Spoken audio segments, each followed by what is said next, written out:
Good evening.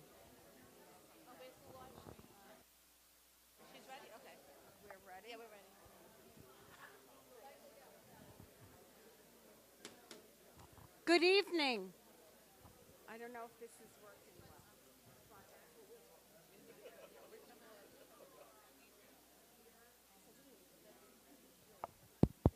Now I got it. Okay.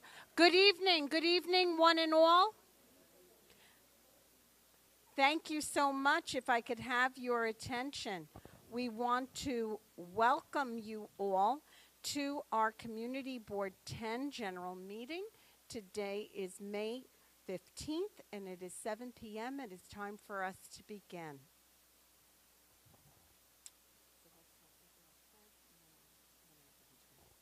May I ask you all to please stand?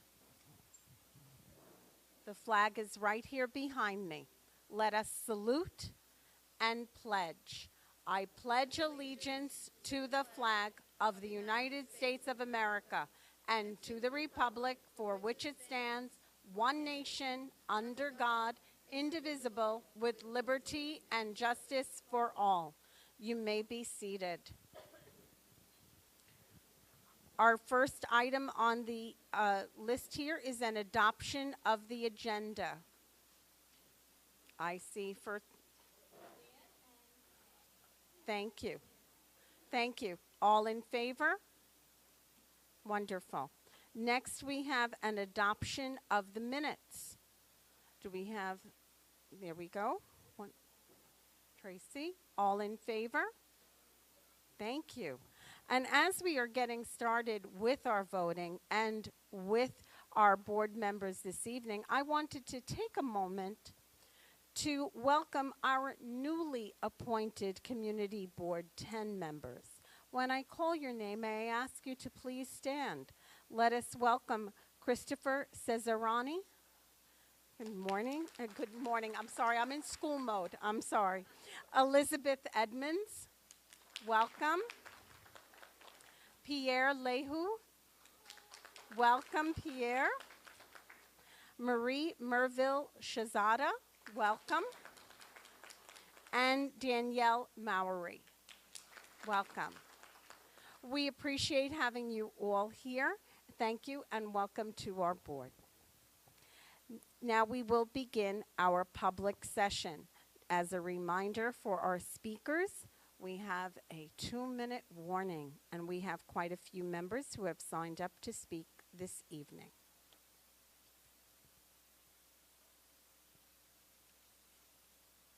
Let us begin with Ling Jia Zi from Congressman Dan Goldman's office.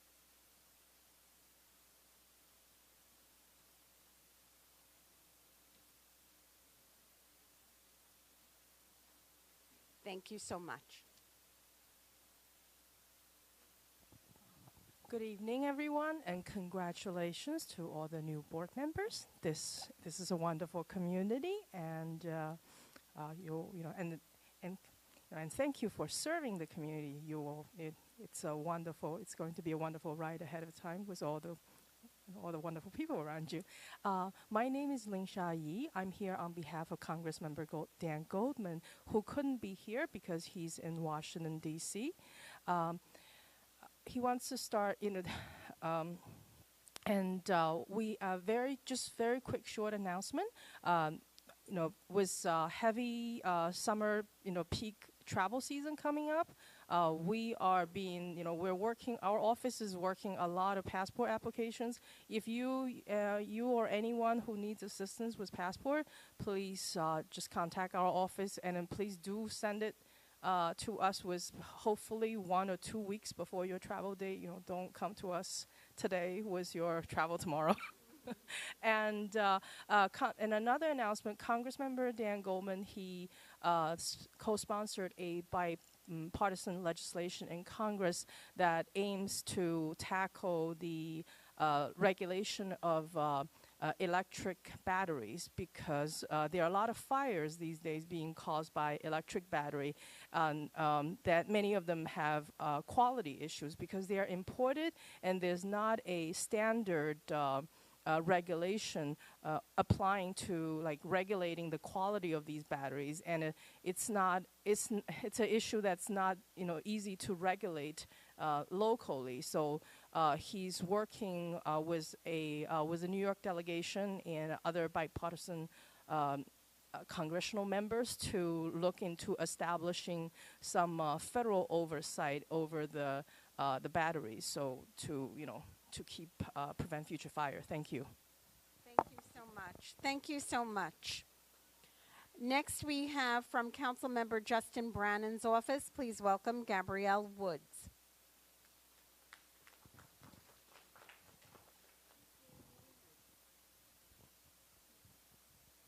Hi, everyone. I'm Gabrielle. I'm Councilman Brannan's Director of Community Affairs. Can you hear me? All right? All right. So Justin would have loved to be here. As a lot of you know, it's budget season. He's been all day at City Hall in hearings. As he likes to say, he's working on bringing home the bacon, so we'll let him do that. We don't have many announcements, just about our summer events, really.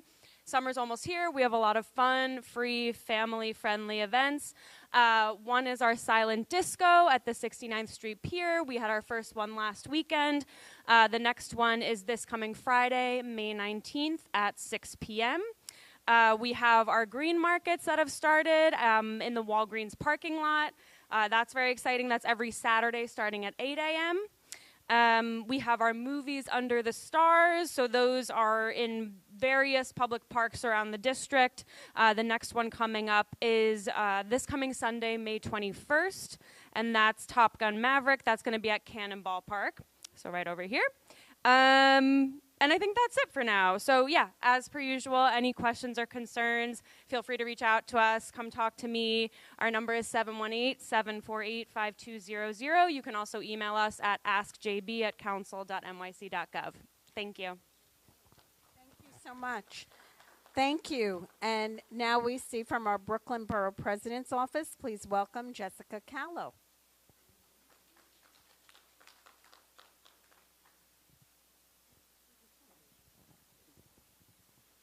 Hello, everyone. My name is Jessica. I'm from the Borough President's office.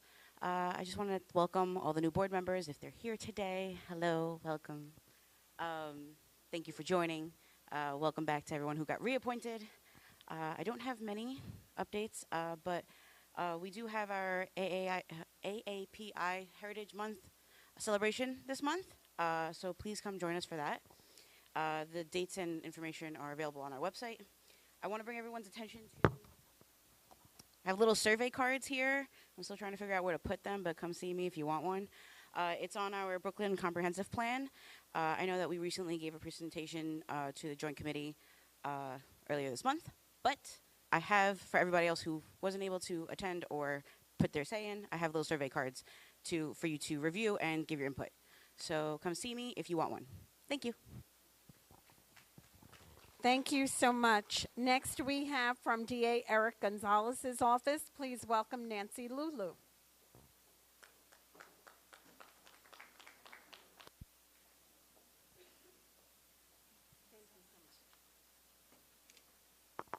Good evening, everyone. Hope everyone is doing well this evening. I would like to start off by wishing all the mothers a happy belated Mother's Day, and hopefully you enjoyed yesterday. I bring greetings on behalf of DA Gonzalez to everyone. Just wanted to share that on April 24th, the Brooklyn DA's office, along with the AG's office and the NYPD, held a gun buyback event, and I'm happy to report that 90 firearms were turned in and are now off the streets of Brooklyn. Additionally, on May 4th, our office, go ahead and clap, because that's a great thing. On May 4th, the Brooklyn DA's office held an AAPI event. It was really lovely, colorful, and I want to thank everyone that attended and joined us.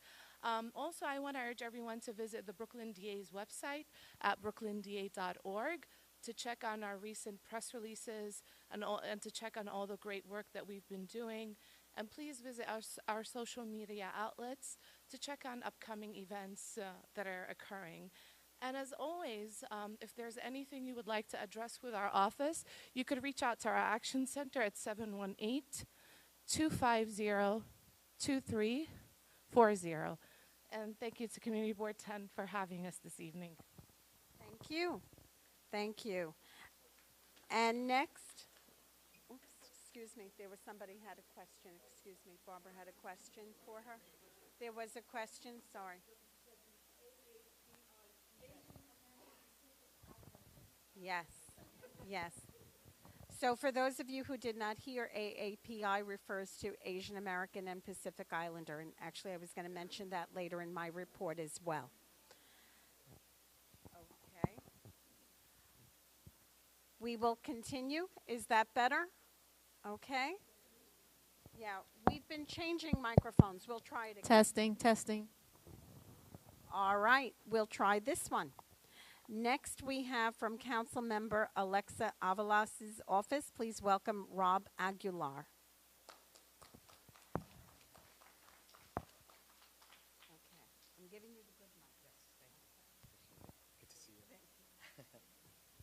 Good evening, everyone. Welcome, new members. Thank you very much for your service.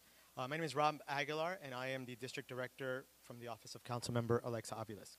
So just a couple of quick updates on the Rent Guidelines Board. I don't know if some of you are familiar with what has been proposed. On Tuesday, May 2nd, Councilmember Aviles attended the RGB preliminary vote on this year's proposed increases. Now, the initial increases, or the increases suggested, was 16%. Councilmember Aviles joined a soft protest against these increases. Now, rents are still feeling the ramifications of the pandemic, and the last thing that folks need now is another increase. Now, the board voted on the preliminary increases, and they are as follows. For a one-year lease, on or after October 1st, 2023, or before September 30th, 2024, they are proposing a 2 to 5% increase.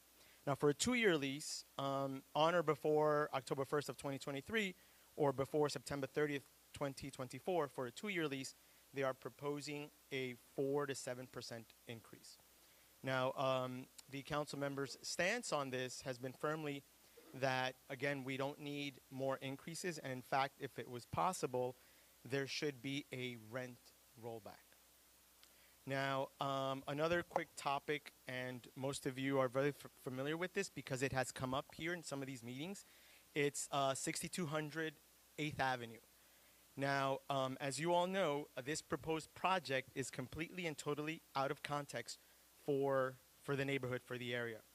And there are many open questions still around this design and whether this project is right for the district. So the board sent a letter to DCP which has not been answered yet, and Council Member Aviles will be sending a letter to the chair of DCP in support of the board's letter to demand an answer. So we haven't heard an answer yet. So she is demanding that we get answers and we get them as soon as possible. We are working closely to get the responses we need, and we think Josephine and the board and everyone else is doing an amazing work in their advocacy, and you have our complete and total support. And that's all I have for you this evening. Thank you very much. Yes. Hi, Robert.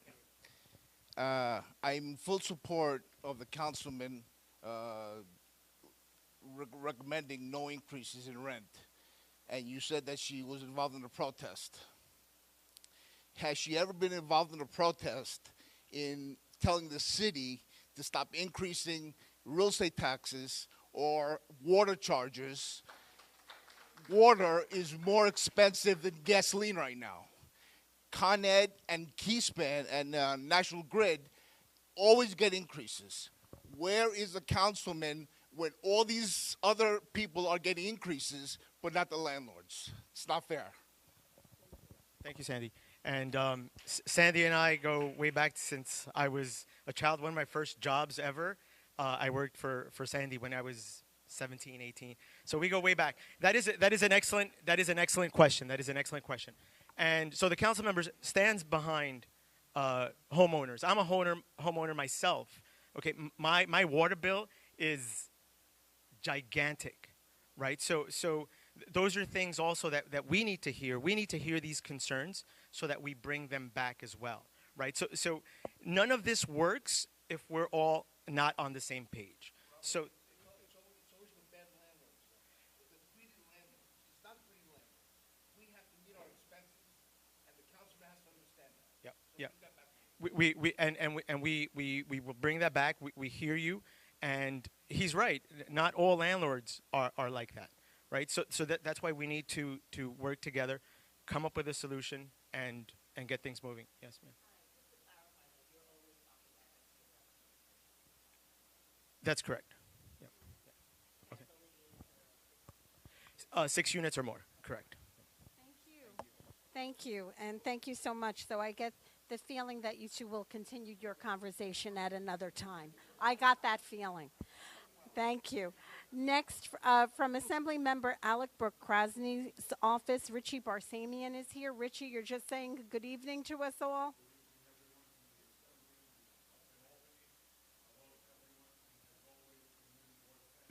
Thank you for defining the words common sense. We deeply appreciate your hard work on behalf of this community. Thank you and good evening, everyone. Thank you. Thank you, Richie. Next, from New York State Senator I Wen Chu's office, please welcome Samia Ajami. May I ask if you to come up? I'm sorry. We need for the... Yes. Thank you. Yeah, for the record, Richie did not sign up to speak, so that's why we greeted him from the audience. Thank you. Thank you. Thank you, Community Board 10, for having us today. And I hope everyone had a happy weekend. Happy Mother's Day to everyone. I will make it quick. So, hooray, we finally have our district office. Just opened May 1st. It's in 6605 for Hamilton Parkway. Please, any concerns, any issues you have, please, or just to say hi, pass by, please. It's at 6605 for Hamilton Parkway. And one more announcement, we're open from 10 to 5, and we accommodate 10 languages. So feel free to pass by. And good news, last week our senator just passed a new bill where non-public schools can have access to free menstrual products. Thank you. Thank you so much. And they also did not sign up to speak, but we want to acknowledge and thank the 6-8 precinct. We have representatives here, police officers Santini and Ahmed. We appreciate your presence at our community board meeting this evening. Thank you.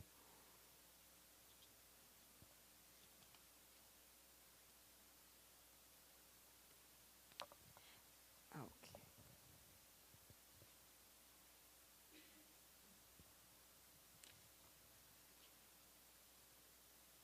Next, I'm sorry. Yes, if you wanted to speak, you have to sign.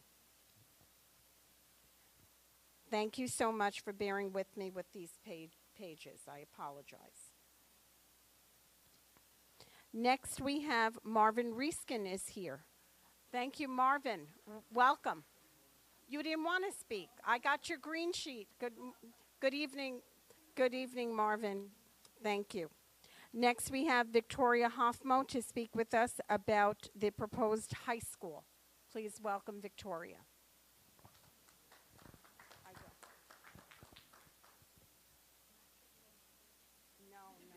Don't do that. Thank you so much. I have already given testimony to the community board, so I'm just going to do it briefly.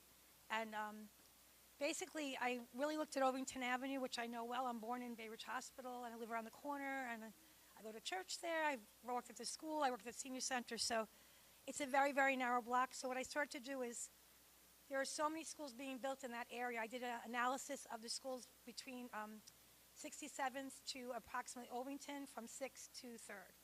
And so what I did was put a map together, which the community board has.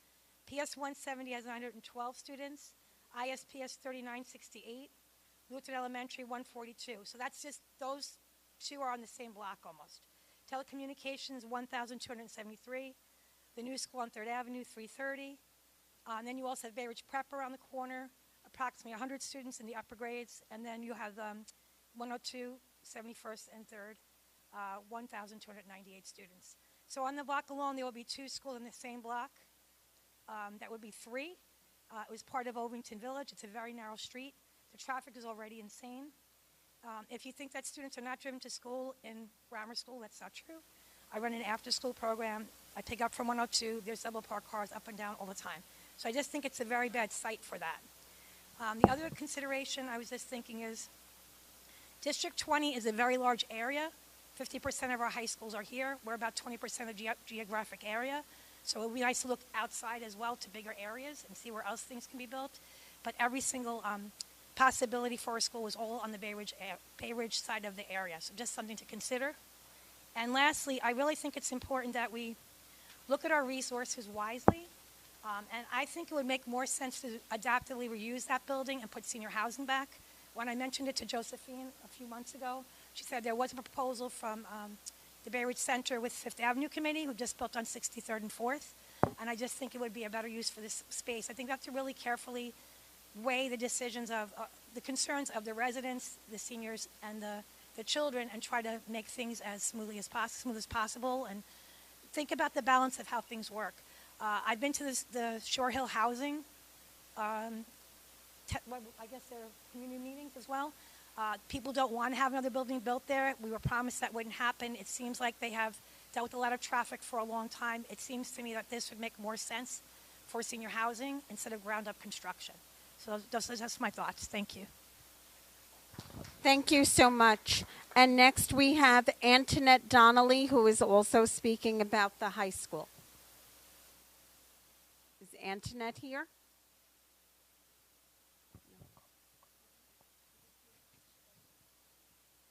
Antoinette?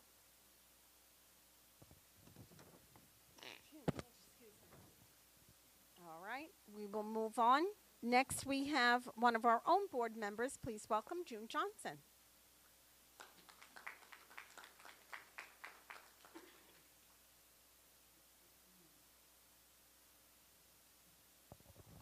Good evening, everyone. I'm here to discuss the graffiti in our neighborhood.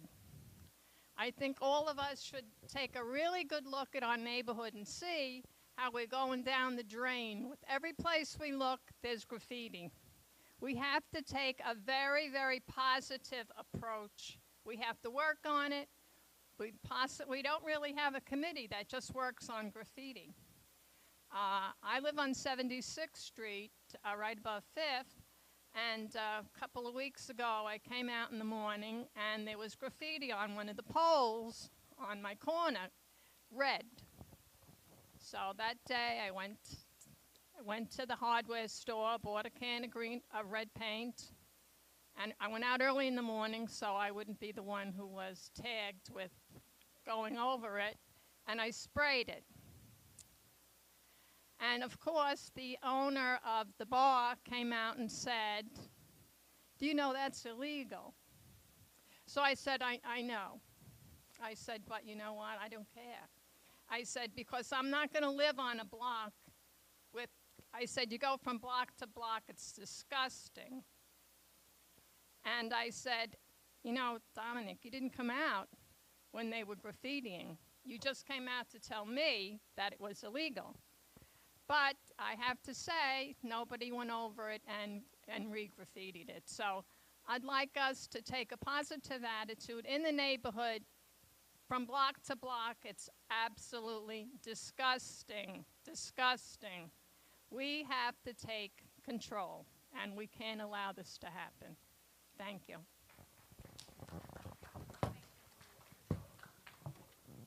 Thank you, June. Next, we have Steve Pinello to speak with us about a crosswalk. Is Steve here? Steve signed up? Is Antoinette sitting next to you? I was looking for her before, too.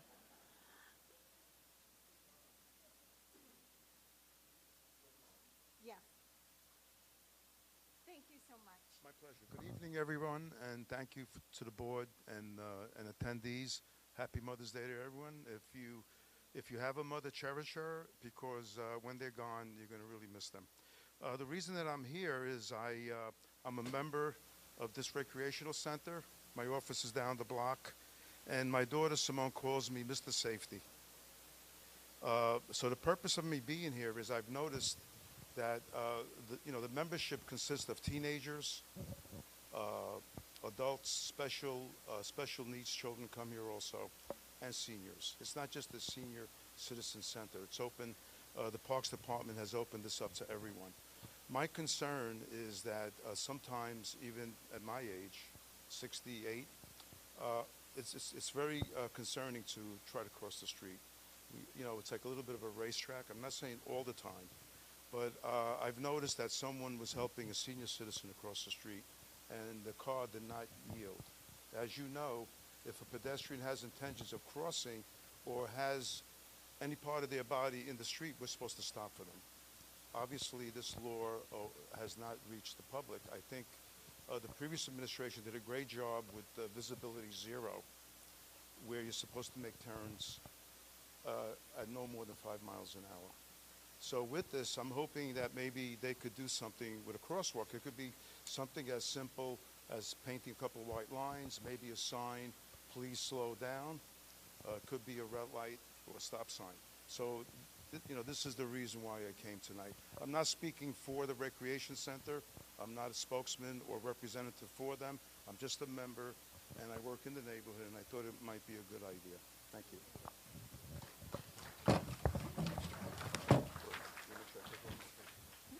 The board has actually made this request in the past for a crosswalk, but we will certainly submit that request on your behalf. Thank you for coming out. Thank you. And next from the Bay Ridge Library, please welcome Yvonne Zhu.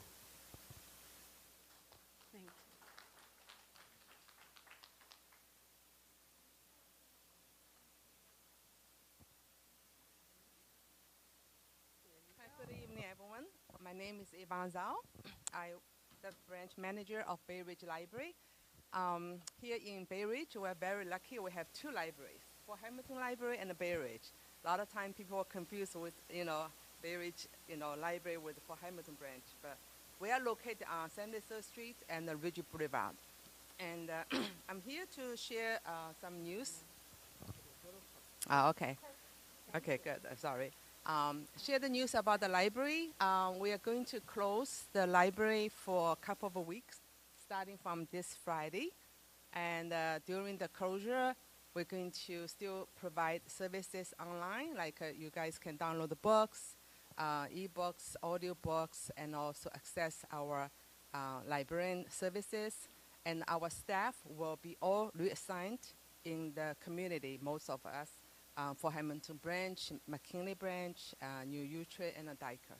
So our community friends will continue to receive our services. And also during the closure, if you have holds on the materials, they will be shipped to the Fort Hamilton branch. You can pick up over there. And we'll try to minimize the duration of the closure. And I have one good news to share. When we reopen, we're going to see maybe in a couple of weeks a brand new teen tech center. This is beautiful. Our teenagers who, in the library we have a teen children's floor and adult floor. We don't have a teen space. So now finally we're going to have a teen tech center, which will be beautiful. If you visit us before, you will see in our computer room, this area will be made into a teen tech center. So that's a great news to share. And also, I want to take this opportunity to thank everybody to being always supporting the library. And right now, we know that we're facing a very significant cut in the coming year. So I wish you can continue to help us. I'm going to leave some materials there and help to write letters to the mayor, to our elected officials, and I try to restore our funding. All right. So we're here to help you, and thank you all the support. All right. Thank you. Thank you so much. Thank you, Yvonne. Next, we have Joseph Walsh is here to speak with us about a park name change.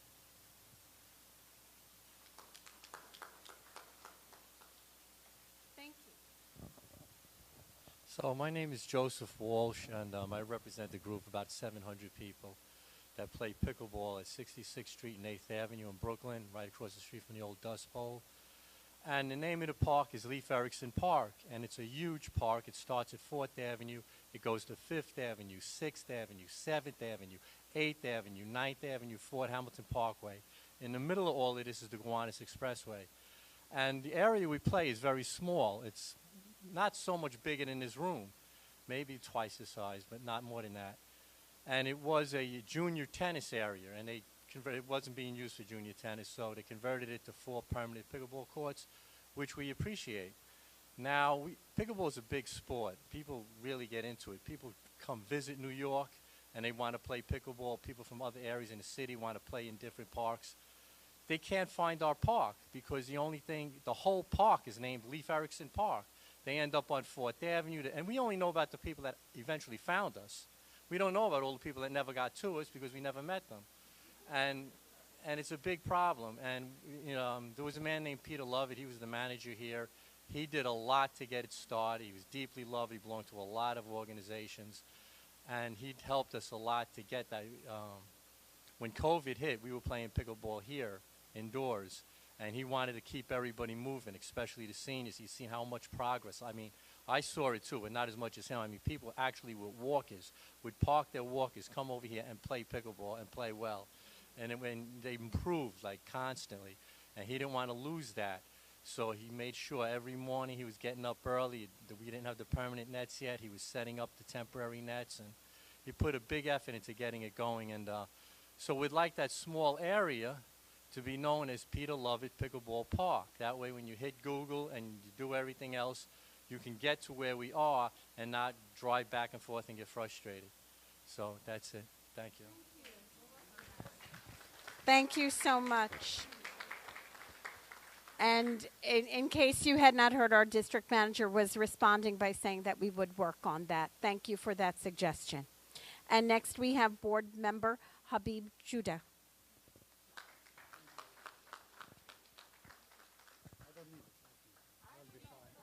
You could hear me, right?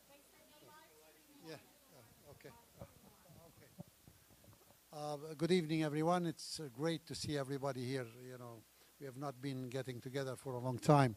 Really, the subject I want to touch is a very touchy subject. I don't know. I think we are divided on it. Bay Ridge has been changing. It's been changing to a lot of young generations coming and moving to Bay Ridge. The school subject is a very sensitive and touchy subject. Everything we need, we cannot bus our kids somewhere else. The schools are very much needed in this neighborhood. Though it is congested, though there is a lot of problems, I think we should tackle the problem, how to manage the traffic, how to manage the congestion, instead of standing up against the schools. The schools are very much needed in this area as much as other schools. I visit the schools myself. When my kids and all my kids went to public schools, we had 25, maximum to 30, 32 kids in a classroom. Now you walk into the classroom, you have from 35 to 45 kids in the classroom. So I think the school subject should be tackled, and that's my opinion, and I don't represent anybody. It should be tackled in a different way. We should look at the schools that it is a necessity. Is there a better place to move that school that's being suggested? Or should we tackle the congestion and the traffic and what comes after being or having or building the school? Thank you. Thank you so much. And Marvin Riskin was our former UFT district chair here in District 20. And I know that when it comes to class size, I'm sure your ears perked up with that. So thank you. Thank you for bringing that up. Next, we will go on to our public hearings. And the first item of business is a committee report and recommendation with discussion and vote. Please welcome Stephanie Mahaney.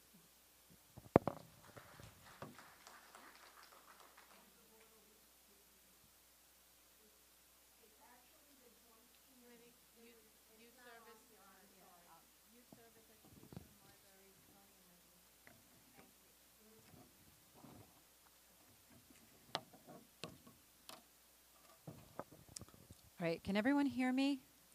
So this is good? All right. It's a little bit of a long one. So thank you in advance for your patience. Okay.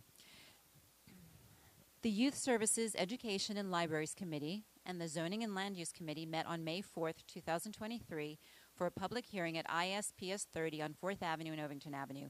Both committees convened again for a meeting on May 9th on Zoom. The committees met in quorum at both meetings. Representatives from the New York City School Construction Authority attended the May 4th public hearing, but no one from the Department of Education was present, although Community Board 10 invited the DOE. Steve Gonzalez and Ophelia Rivas from the School Construction Authority, here out known as FCA, were present to introduce a proposed new site selection at 441-447 and 425-439 Ovington Avenue for the construction of an approximately 676-seat high school facility, which would also include District 75 special education seats. The proposed site is approximately 35,470 square feet. It is privately owned and contains a pair of vacant garage buildings, a two-story unoccupied residential building, and a vacant five-story building, which was formerly a senior care center known as St. Nicholas Home. The SCA provided a slide presentation that included maps of the proposed new site, a list of alternate sites that were considered, and the reasons as to why these alternate sites were not selected. Of the 3 alternate sites analyzed, the SCA determined that 2 could not accommodate a new public school facility with sufficient capacity and DOE program needs. The third was determined to be infeasible due to design and construction concerns. The Joint Committee questioned why these were offered as alternate sites when one site is already owned by Bay Ridge Prep and another site has less than half the preferred minimum square footage of 20,000 square feet. There were concerns from some committee members that not all criteria for site selection are transparent to the public and that the traffic and noise pollution are not considered among the criteria. With regard to the proposed site, Steve Gonzalez emphasized that the SCA is always challenged and always looking for sites, but this was the only one available that can accommodate a high school. The proposed location is on a narrow, 30-foot wide, one-way street adjacent to the ISPS 30 annex for 295 K through 2 students. The site is directly across the street on Ovington Avenue from Lutheran Elementary School, which has 142 students. A few hundred feet away, located at the intersection of Ovington and 4th, is the main facility for ISPS 30 with 673 students. The High School of Telecommunication Arts and Technology sits 3 blocks away at the corner of 4th and Senator Street with 1,273 students. Expanding the radius 3 blocks east to 6th Avenue between 71st and 72nd Streets is PS 170 with 912 students, and 4 blocks west to 3rd and 67th Street is a new elementary school still under construction that is expected to hold 330 students. Also 4 blocks west of the proposed site on Ridge Boulevard at 71st Street is PS 102 with 1,298 students. In its presentation, the SCA provided projected student population numbers for 2027 to 28. According to the data, there is a projected decrease of approximately 15,421 students from the current enrollment of all existing Brooklyn high schools. When questioned about the need for a new high school in light of this significant decrease, Steve Gonzalez of the SCA stated that the projected numbers do not apply to South Brooklyn.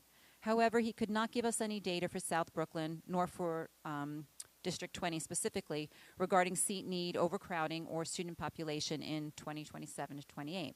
He indicated that the SCA looked at the demographics in the high schools in this district and decided that a high school was needed.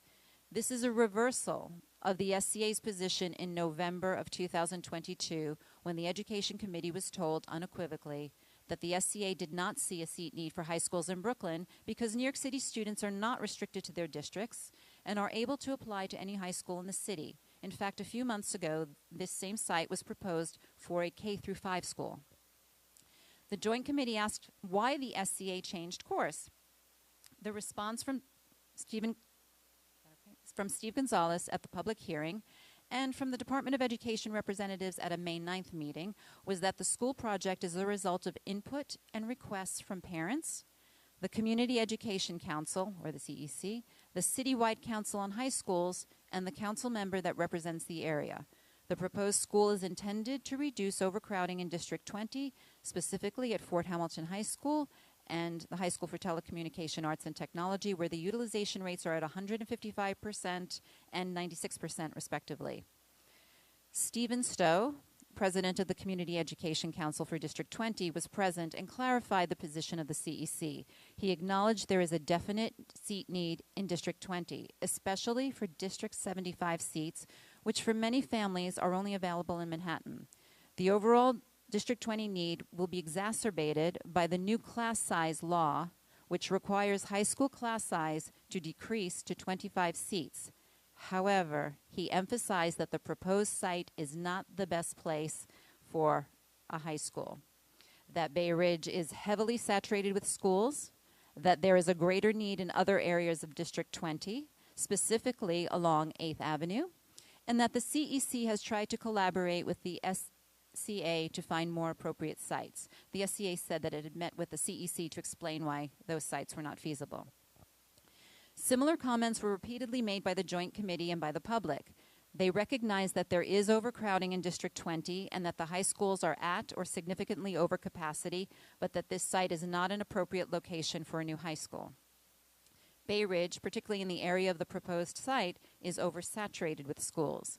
There were several recommendations to the SCA to look more broadly and holistically at District 20 so that new schools can be sited in areas other than Bay Ridge, and to address the need for D75 seats and the need for more seats in other parts of District 20, to assess existing underutilized high schools for additional seats, to reconsider the proposed site for a new ISPS 30 annex, which is currently located in a leased, converted apartment building with no library, gym, or proper schoolyard, and to consider the Santander Bank site at 8808 Fifth Avenue for a high school. And because Brooklyn students, or New York City students, are not restricted by the zone in which they live, to consider building elsewhere in the district or borough to reduce crowding. There was also a request to consider the proposed location for its former use as a site for senior housing. During the public hearing, in addition to issues regarding seat shortages, overcrowding, and saturation, the Joint Committee and public commentary focused on, number one, traffic, transportation, and safety. There is a great deal of concern about the anticipated increase and concentration of traffic and congestion, both pedestrian and vehicular, in the narrow radius of the proposed site. The safety of so many students in one small area, the impact of more students on public transit, particularly at the Bay Ridge Avenue station, which has narrow platforms, the safety and quality of life of the residents on Ovington Avenue, the impact on the schools in the immediate vicinity of the proposed site, the noise pollution, damage to private property, and the impact on the flow of traffic on 4th and 5th Avenues. Number two, student behavior and age disparity. Several members of the public raised concerns about having a high school in such close proximity to two elementary and middle schools. High school students are adults and not accustomed to dealing with younger students. Younger students will be exposed to negative behavior such as smoking, inappropriate language, and altercations. There's potential rivalry and fighting between students of different high schools. And third, enrollment and utilization. Understanding the enrollment and utilization process for the proposed new school is integral to the Joint Committee's ability to provide valuable feedback and an informed recommendation. However, the majority of the questions and issues that were raised, particularly those dealing with enrollment and utilization, could not be addressed by the SCA. Steve Gonzalez stated that he could only answer questions that pertain specifically to the site. The Joint Committee was frequently referred to the Department of Education for answers, but no representatives were in attendance. The public hearing adjourned at 8:30 p.m. The Joint Committee did not formulate a motion. So, on May 9th, over Zoom, there was a second joint meeting of the Youth Services Educational Libraries Committee and the Zoning and Land Use Committee to garner more information, to direct questions and concerns to the Department of Education as per the SCA recommendation, and to make a motion. At the outset of the discussion, District Manager Beckman provided some comments from a follow-up email with Steve Gonzalez. Among these comments was the SCA explanation that, and this is a quote, "It is correct that we do not have seat need for new capacity for Brooklyn high schools. This project is planned to be funded through our class size reduction program to alleviate overcrowding at several area high schools. Although the SCA was not present at this meeting, 2 representatives from the Department of Education were in attendance. John Banks, who's the Executive Director of School Support and Operations from the Office of Superintendent Prayer, and Shahrukh Tasnim. John Banks made it clear that although his superintendency includes District 20, it does not cover Fort Hamilton High School nor Telecommunications High School. Because this new high school is intended as a means to alleviate overcrowding in the local high schools, there were many questions and concerns regarding how this would be achieved.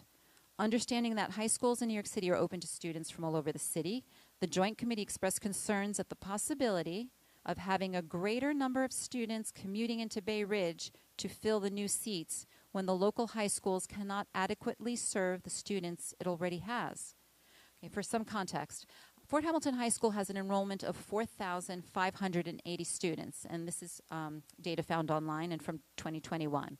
According to 2022 data from the myschools.nyc website, only 500 of these students are in the zoned program, which is a comprehensive academic program guaranteed to students who live in the zoned area. The High School of Telecommunication Arts and Technology does not have a zoned program, but gives priority to Brooklyn students or residents. Members of the Joint Committee asked similarly themed questions. What percentage of seats would be provided for zone students? What percentage for commuter students? How many students are currently commuters? How many are from outside District 20? How will the DOE ensure the reduction in overcrowding at the local high schools? Is there a cap on the number of students? Will the overflow students from Fort Hamilton High School be directed to the seats at the new proposed school, or will zone students be given priority? Will the seats be open to students outside the area or outside District 20? Why is there overcrowding? If there are underutilized schools elsewhere, can the SCA look a little harder, search a little wider for another site? And many students travel to Bay Ridge from a distance in order to attend school. Is it possible to find a site in another part of the district so that the students do not have to travel so far? And how do the DOE, City Planning, and Mayor's Office coordinate to prioritize the simultaneous and overwhelming need for school seats and also affordable housing against the reality of limited building sites in a low-density area? The responses from the DOE were consistent. Mr. Banks and Ms. Tasmin assured the committee that all of their questions were valid and had merit, but they did not have answers for them. According to Mr. Banks, many of these questions do come up, but they are not necessarily answered at the very incipient stage because they each have different components. The decision-making process about siting, the construction process, DOT issues, precinct issues, enrollment issues are details that drill down from a larger perspective. Some of these questions could be answered in the short term, and some questions will probably take up until the day of an opening of any school, even maybe after the first or third year, just because of the way that process unfolds. However, the DOE will move forward with the community in a collaborative conversation to come up with a plan during the school design process to make the best use of the building. He encouraged the Joint Committee to continue asking and sending questions and emphasized that he would direct these to the appropriate people. Questions will be addressed when the DOE is at the appropriate stage of the project. Mr. Banks also stated that the SCA, the Enrollment Department, the Council Member, CEC, and CCHS all need to have a seat at the table at the same time. It was noted by a committee member that this process for community board feedback is poorly structured. Community boards are restricted to commenting within 45 days of the SCA's notice of filing and only on the proposed site with very limited information. To provide valuable feedback, the community board needs answers to its questions. Final meeting comments from the public and from Chair Kapitanakis focused on the need to continue advocating for the district's 75 children and for D75 seats. Many of the D75 students have attended small elementary or middle schools. A smaller high school for many students may be what some families are looking for. After discussion, the Joint Committee made a motion and voted unanimously in favor of the motion. The meeting adjourned at 9:14. Okay. That was the first part. So, okay. I go ahead with the motion.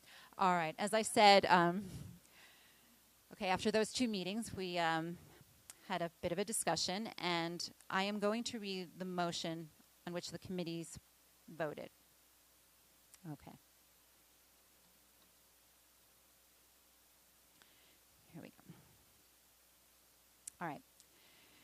Community Board 10 rejects the New York City School Construction Authority proposal for a high school facility at the site of 441-447 and 425-439 Ovington Avenue, Brooklyn.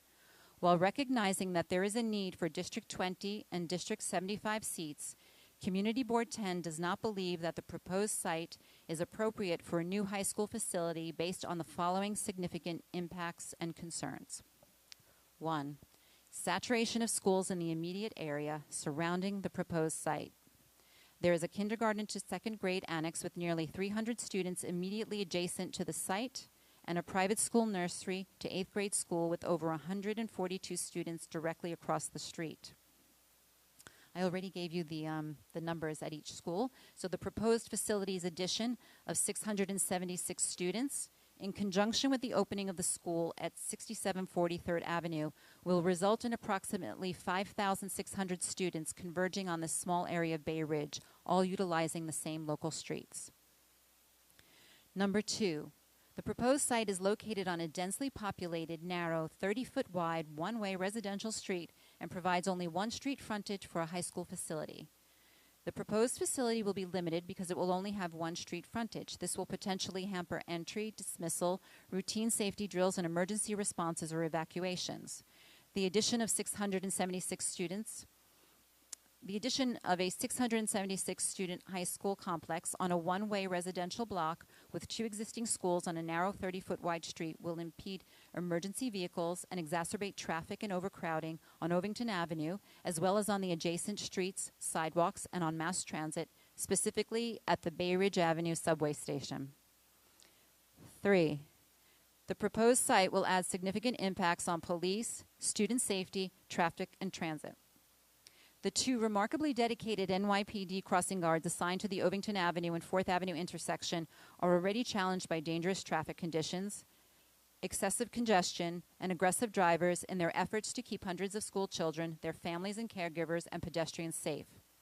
The Bay Ridge Avenue station is already congested with high school, middle school, and private school students at dismissal. Parents expressed safety concerns of 2 high schools within close proximity and problems that could arise, such as fighting or bullying. Number 4, many community members do not support a new high school in an already highly saturated area. Many expressed a need to explore alternative sites with SCA with greater identified need. The proposed site would force elementary and middle school students to utilize the same areas as the high school students. Number 5, public input for siting and land use is limited to this 45-day review process. The School Construction Authority can build a school facility that is outside current zoning regulations. Public schools are exempt from the ULURP process.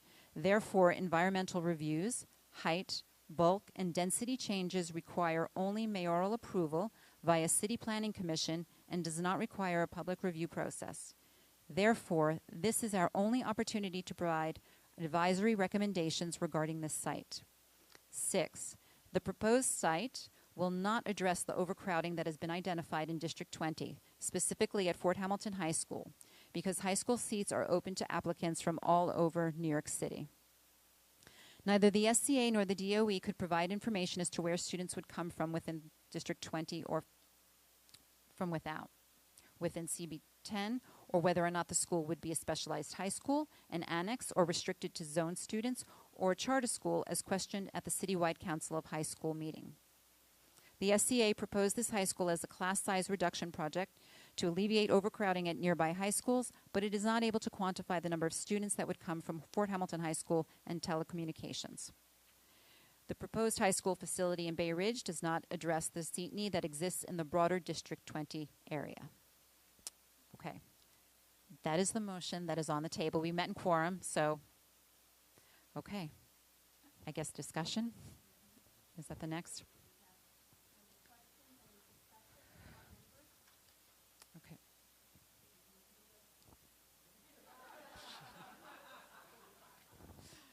Be my guest. I think I missed the first part of that, so if you could just do that all again. No, I mean, I just want to start by saying first that, you know, because high school students are not stuck to their zone school, what you just described, or what the committee discussed, is an issue everywhere. I mean, we can't guarantee that building a new school will prevent overcrowding in a particular school. But the fact is that we still do have an overcrowding issue here. I mean, 155% usage in Fort Hamilton High School. That's a disservice to the kids in those schools who need smaller class sizes, who need these resources to reject it just because we can't guarantee that, you know, every student filling up a classroom in Fort Hamilton will now move over to this new high school that's being built.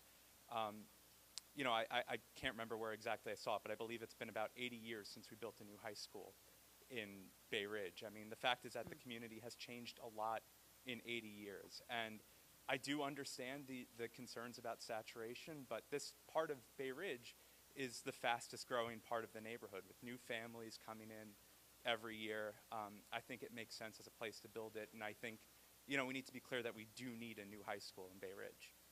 Okay, understood. Thank you. Here's Dorothy. Barbara on this side, then Barbara on that side. So, wait, Barbara. Oh, the microphone, please, is right behind you. I didn't know you were there. I was a teacher and administrator at Fort Hamilton High School for 27 years. And I worked very closely with many of our principals. And we were so excited when Sunset Park High School was coming. And we talked about it, we met with people, and they were going to alleviate the overcrowding at Fort Hamilton High School. And the children who were applying for high schools applied for Sunset Park High School. And there were only, maybe, 600 kids in that school right now? 900. Unless you're taking away 1,500 children from Fort Hamilton High School who have applied to the new school, you are not taking that school off of 3 overlapping sessions. So to take 100 or 150 or 200 students who you think are not going to apply to Fort Hamilton High School that have 37 teams and a pool and a campus and the safety that is not found in other schools is just a dream that people are talking about. This new school is not going to alleviate anything at Fort Hamilton High School. Okay, thank you. We had Barbara on the other side first. Is Lori? Sorry. I couldn't see you. Right Sorry. here. But I just wanted to speak to the citing of it because, you know, regardless, it's good to get all this out there to whoever's listening. But when all of this comes down the pike and we submit, you know, our comments, they're basically looking at, okay, is this or is this not a good site? SCA comes before us all the time and says, look, we're always looking for properties. If you know about a property, please tell us. We have certain size requirements. You know, hopefully we won't be outbid on it and, you know, we'll get a new site. So much of what they do is really just strictly limited to the site at this point. And it is a flawed process in many ways. But speaking to that site, I think just specifically on this street, just because you found a site that's got the right dimensions, it doesn't work here. The street is too narrow. It doesn't have enough frontage to get children in and out every single day, that number of children, and also the density. You know, like as you mentioned, they're not limited by the zoning density, so they can really bulk this up. And I think that it will be out of character, and it'll just be in terms of traffic and just the straight up logical physicalities of getting that number of children up and down that block, in and out of that school every single day in that location, I just think is highly impractical, and I don't really think it's realistic. Thank you, Lori. Okay, now Barbara.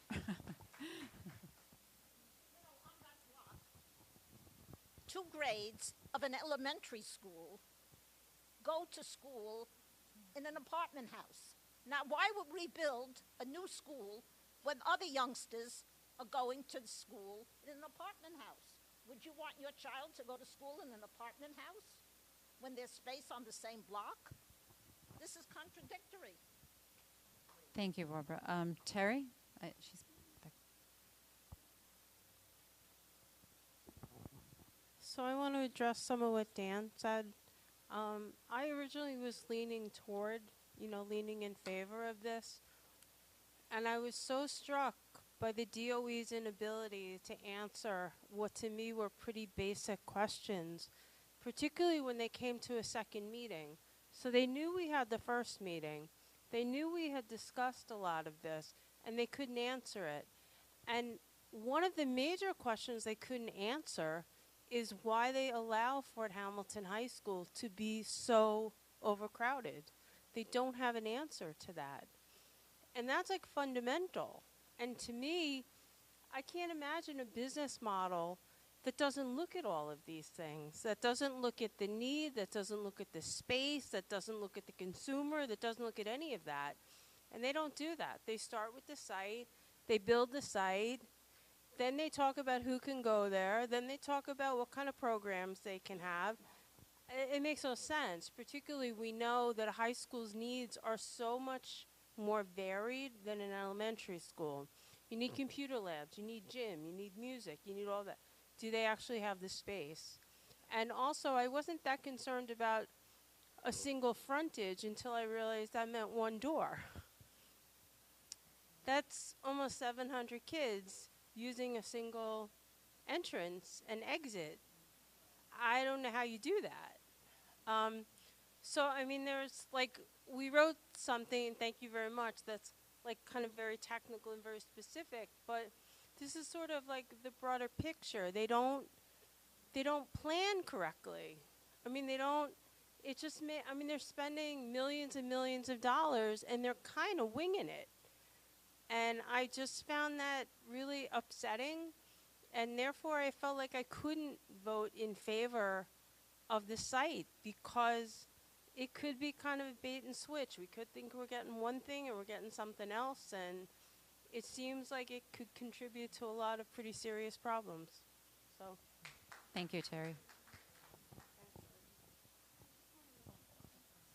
I just wanted to mention something in regard to what Barbara had mentioned about the concerns for PSIS 30, and that the annex to PSIS 30 is in a leased apartment building, as Stephanie had mentioned.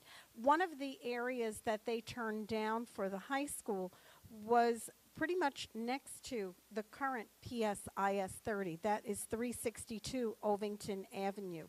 So while that might not have been the correct size for a high school, perhaps that might be a space for the addition to PSIS 30. And they said no to that.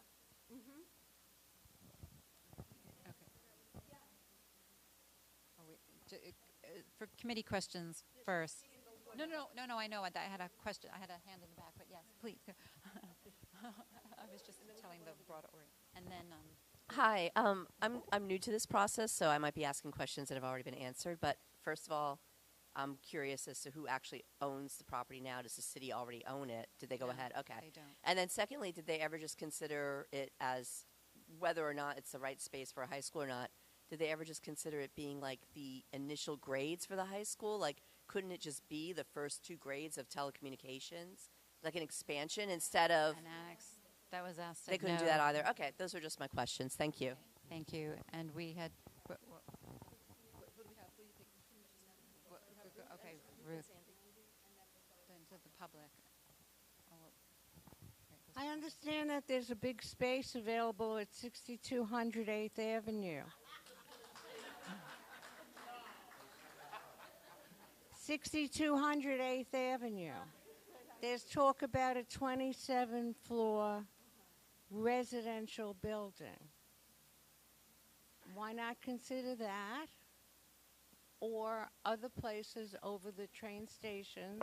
So for a the real big high CEC did school. submit a number of different locations that were presented to the SCA that were in the northern part of the district, so I don't have all of that disposition. The other site that was mentioned that's comparable in size and has 3 street frontages is the Santander site that was mentioned as an alternate site. And that was raised during the site selection of that school during our hearing not too long ago, when parents suggested that site, which is comparable. It's about 31,000 square feet, has 3 frontages.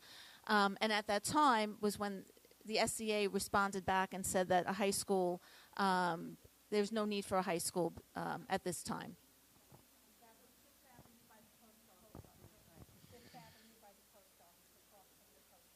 At 2012, Fort Hamilton High School was at 5,100 students, 4 shifts.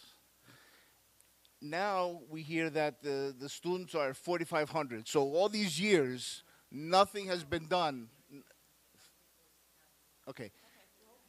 It has gone down a little bit, but it's just a drop in the bucket. The COO for the building is 2,500 students, so we're still almost at double capacity over there. Now, yes. Back then we had four shifts back then. The modules in the front of the school that were supposed to be temporary because they were doing construction became permanent because they just needed more seats. As Barbara said, when they were building Sunset Park High School, we were all jumping for joy that we were going to get some relief at Fort Hampton High School. Didn't happen.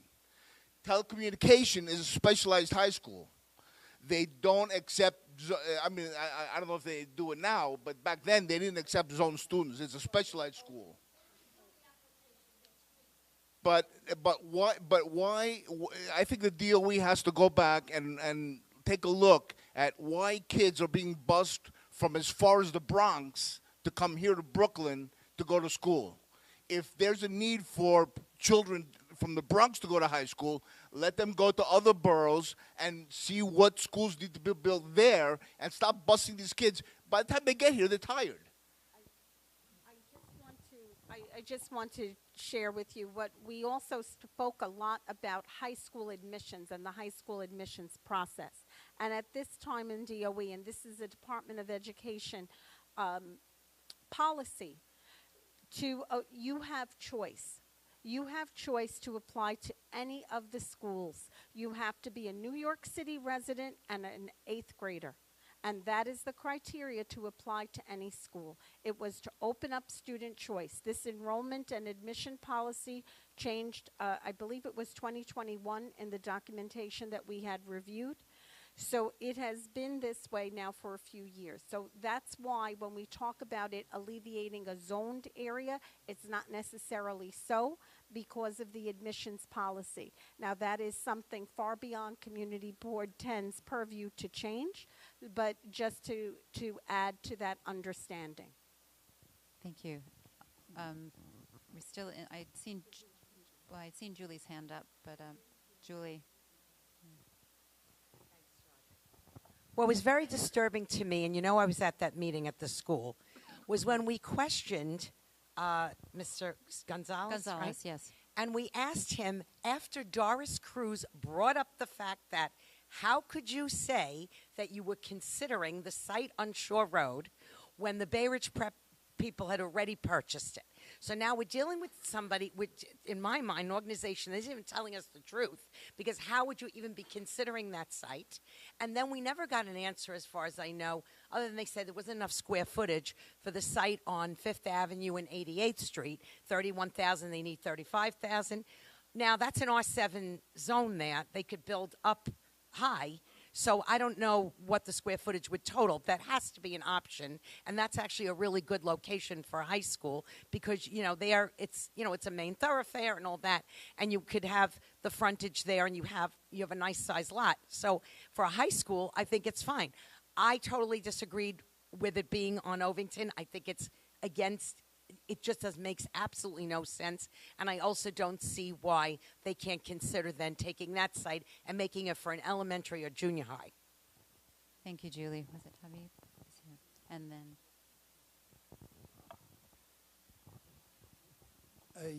It's great to hear all these opinions, but I want you to know there's a lot of high school kids going from here to James Madison, tomorrow to Brooklyn Tech, because these are the schools that people are looking forward to. I think you could confirm that, right? She's right next to you. We have a lot of kids from Bay Ridge going outside Bay Ridge District.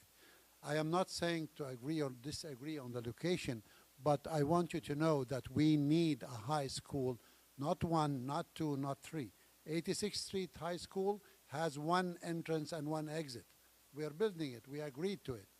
That one is no different. The new one next to the Nathans. That's a middle school. Yeah, it's a middle school. It has one entrance. It has two frontages. It's on a corner. So But it has two frontages.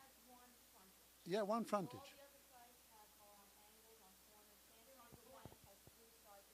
Okay.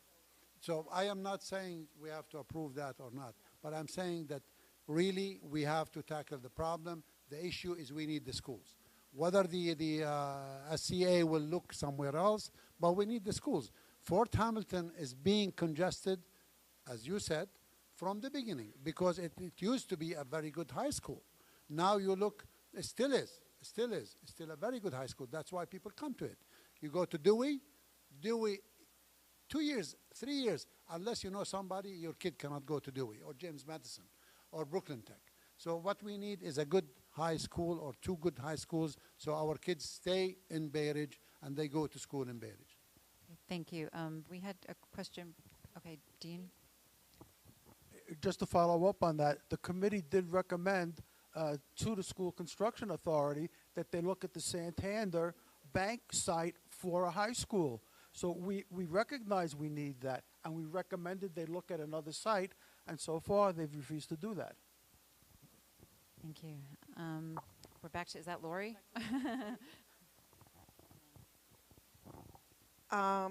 Okay, so Josephine handed out, the provision under which we're making a vote, and that is directed to this location, their plan at this location. So I would like to, I move to call the question. Can we vote? But there was, okay, but was, was there a question from the public though? Yes, in the back.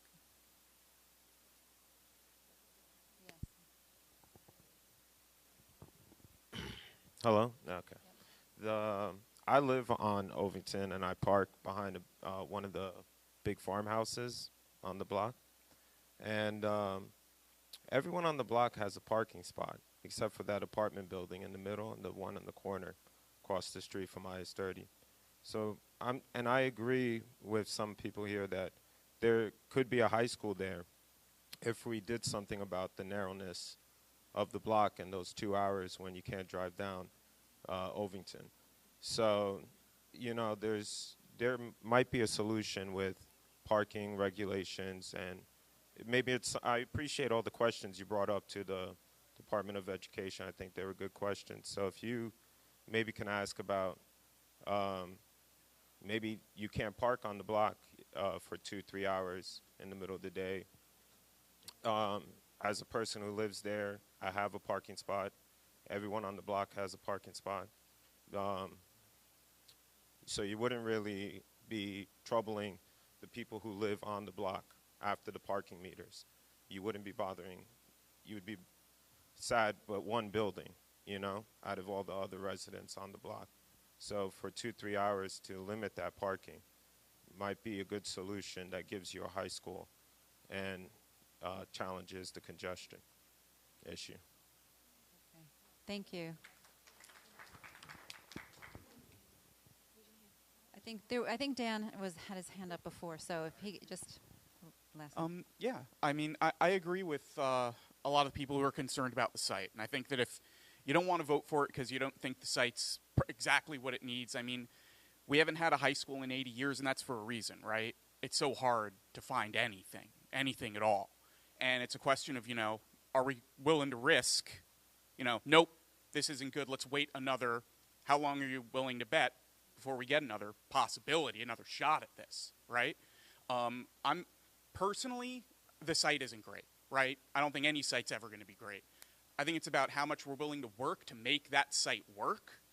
But if we're thinking about it like, it's not going to solve everything at Fort Hamilton, well, that's not always on us. That's on the entire city, too. That's on people in other neighborhoods to help make Fort Hamilton good, to help make that, it's already good, make it less overcrowded. It's on all of us to help all of our kids in the entire city, not just in Bay Ridge. Every time we talk about this, I want to pull out my hair sometimes because it's like, how is this just going to help Bay Ridge?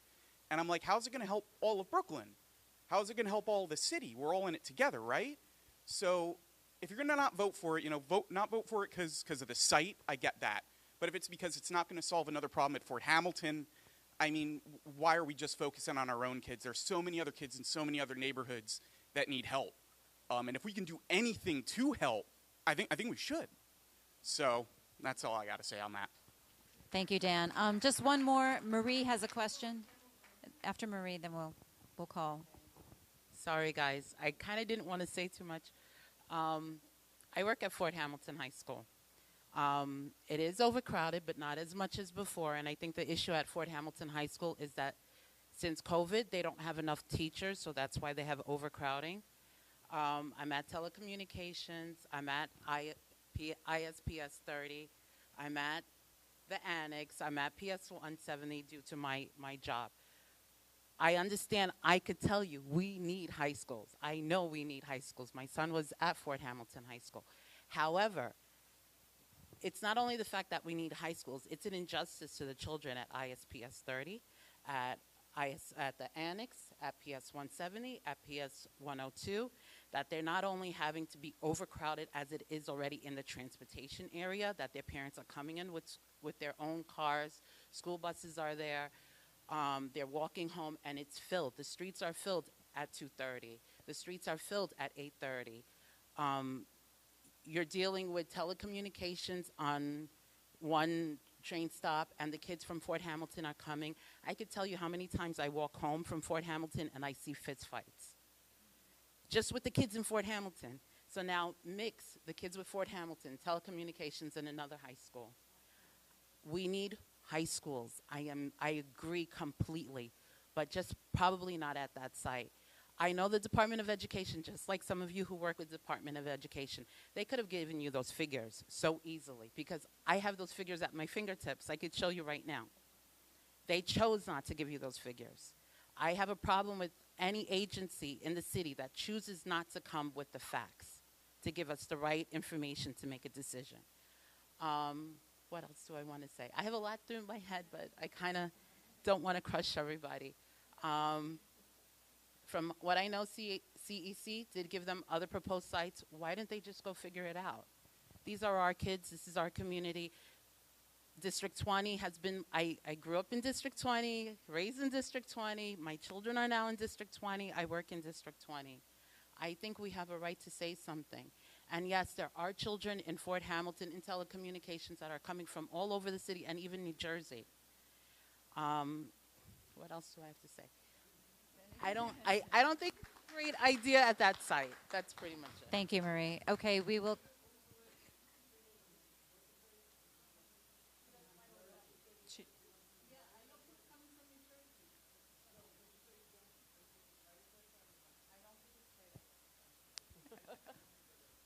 Okay, thank you. So we are going to call the question.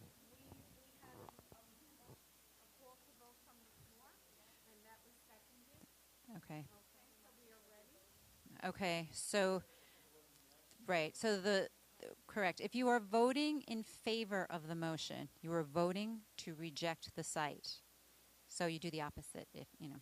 So is that, everyone understands that? So I'm going, if you are voting, the motion is to reject the proposed site. So if you are voting in favor of the motion, you are rejecting the site. What, Julie, are you voting or asking a question? Oh. All right. I didn't call. Okay.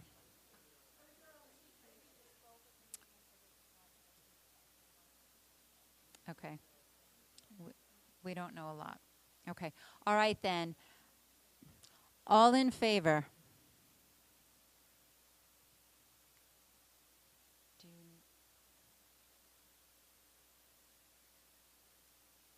These are just committee votes. The board, yes.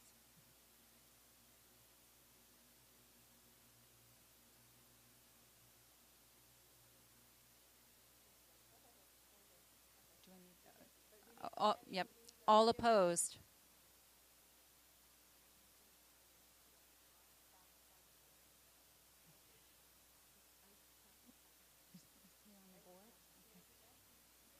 All opposed, please. Only board members, please. Only board. You vote?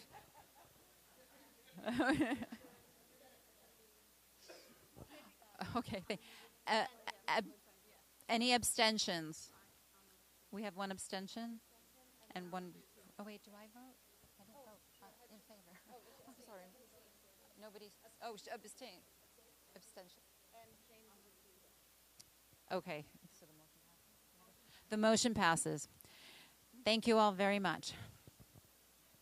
And thank you to Stephanie, please. Thank you. Could we request that they take another look, or if they haven't already done so, at least revisit the Santander location, being that it's a big lot, it would make a better location for a high school. Let's at least tell them that. Thank you. Thank you so much, and thank you for such a comprehensive report. We will now move on to the chair's report. So I once again welcome you all to our May 2023 Community Board 10 meeting.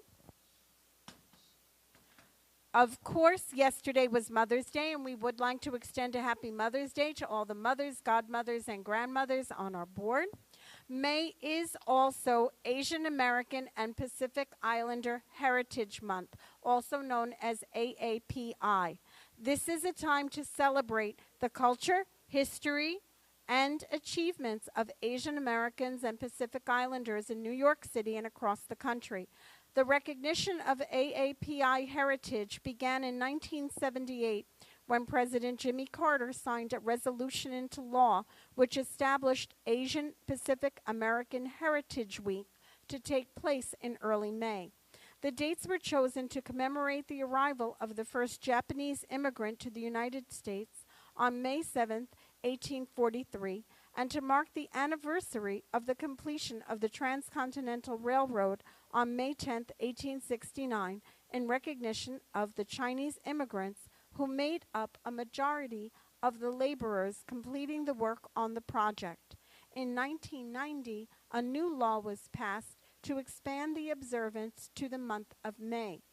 The communities celebrated during AAPI Heritage Month represent many countries that the Asia-Pacific region encompasses, which includes the entirety of the Asian continent, as well as the Pacific Islands of Melanesia, Micronesia, and Polynesia. This includes a total of 75 countries, including China, Japan, Korea, Indonesia, the Philippines, Singapore, Samoa, Thailand, and Vietnam, and in South Asia, including India, Pakistan, Bangladesh, Sri Lanka, Nepal, and Bhutan. Over 100 languages are spoken in all of these countries.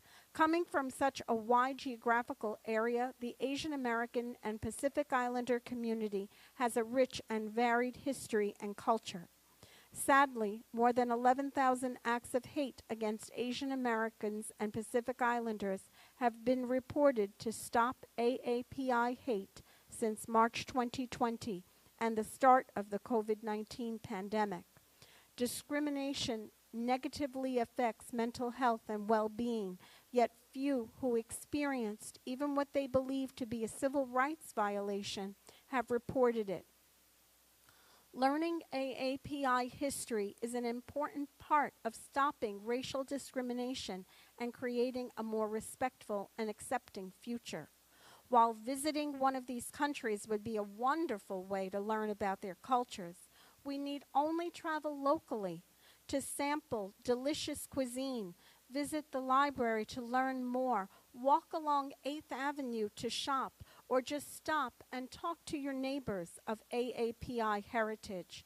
Our friendships are a simple way we can all open conversation and appreciate the rich and diverse history of our own Asian American and Pacific Islander community members right here in CB10. Thank you.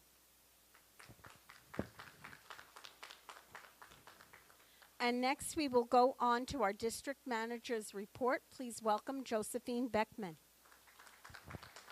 Good evening, board members. I would also like to welcome our new board members here this evening. Welcome. So next week, I want to share with you all that Community Board 10 Zoning and Land Use Committee will be meeting on May 24th at 7 p.m. to begin its review on the first City of Yes citywide text amendment, Zoning for Carbon Neutrality. A representative from the New York City Department of City Planning will provide a presentation. So you don't have to be on the committee, and if you're interested in the topic, I highly suggest you attend the meeting because it's going to be the first of probably 2 meetings to discuss the text amendment, which seeks to remove zoning impediments to generating clean energy, retrofitting buildings, supporting electric vehicle adoption, and growing composting and rainwater collection efforts. According to the Department of City Planning, these are all steps that will lead to the city reducing its carbon footprint. I wanted to share this evening that I attended a briefing hosted by MTA Bridges regarding the Verrazano Narrows Bridge upcoming Belt Parkway eastbound widening and merge improvements. The project goals are to enhance traffic operations and traffic safety on the Verrazano Narrows Bridge and Belt Parkway, improve safety, reduce congestion and traffic collisions on the Verrazano Narrows Bridge and Belt Parkway, ease local street spillover congestion in the neighboring communities, improve local pedestrian access to park, and increase usable park area where possible. Some vehicles currently use the 92nd Street exit and enter the Belt Parkway from Bay 8th Street to avoid congestion on the Belt Parkway. The scope of the project includes a 4th auxiliary lane from the eastbound Verrazano Narrows Bridge merge to Bay 8th Street exit. It will reconstruct the Bay 8th Street exit interchange with new ramps and a roundabout and improve the westbound approach to the Verrazano Bridge. There will be a planting of 550 new trees and 2,000 shrubs on 10 acres of park will be included as part of this project. We will be getting an update and some schedules of construction, so stay tuned. And please, for new board members and board members who are here, our newsletter is chock full of information, so make sure you open it up and take a read. I want to provide an update on the BSA application for 9000 Shore Road. The BSA will host a continued hearing on either May 22nd or May 23rd to review the applicant's submission. The board received some updates from the attorney for the applicant this week, and local residents have organized to hire an engineering firm to review the parking analysis. The Community Board 10 District Office completed an outreach effort this past month in response to property owners who attended the Community Board meetings to discuss problems they had with sewage backups. In response to our outreach, 90 homeowners and residents responded to our survey with locations of sewage backups in the immediate area. Councilmember Brannon is working with the Department of Environmental Protection to review concerns about the sewage conveyance system, specifically in this area in response to community concerns. So I wanted to speak next really quickly about Local Law 21 of 2021, which requires the Campaign Finance Board to provide educational materials regarding ranked choice voting and distribute such materials about the upcoming primary, which is scheduled for June 27th. Early voting is June 27th to the 25th. We are part of that outreach, education outreach as a community board. We brought some documents here, and we will be distributing both informational pamphlets as well as voter registration forms. Last year, we went through a whole case. We set up a table outside. We set up pamphlet holders for voter registration forms in multiple languages, and I'm happy to report we've ordered a new case, and we continue to hand them out, and we'll be setting that up in the next week or two. So this upcoming Saturday, May 20th, CB10 has partnered with the Bay Ridge Environmental Group, which is led by our very own board member, Daniel Loud, who's here this evening, for its My Park Day community cleanup. So together, we did some outreach to local schools, and we selected the community cleanup of the Old Glory Lookout at Shore Road Park at 81st Street. The Old Glory Lookout was erected by the citizens and school children of Bay Ridge and Fort Hamilton in 1899 in honor of Admiral George Dewey from the United States Navy. This area of Shore Road needs some TLC. During our recent on-site visit, we noticed that one of the memorial plaques in front of a tree was missing. We asked our parks manager, Christopher Clay, to see if it could be replaced. The New York City Parks Archives Unit did not have a record of the memorial. So we did our own research, and I didn't bother Henry or Dan. You'd be so proud of us in the office. Dorothy said we didn't even have to call Henry or Dan. We're very proud of ourselves. So the Parks Archives Unit did believe that the memorial plaques were placed in the 1970s, but Dorothy found the year was 1973, and we went to our office archives where we have the Bay Ridge Community Council's binders that are per year dating back to, I think, the 1950s. And we have every binder, so we pulled out 1973, and sure enough, we found the history. What we learned, the memorial dedication of this area occurred 50 years ago, Sunday, May 6, 1973, and the story of local Bay Ridge men missing in action in Vietnam who had trees dedicated to them in Bay Ridge. They included Major Donald Cook, Staff Sergeant John Allen Payne, a civilian Richard Caccio, who was a geologist, Captain Vincent Chiarello, whose plaque is missing.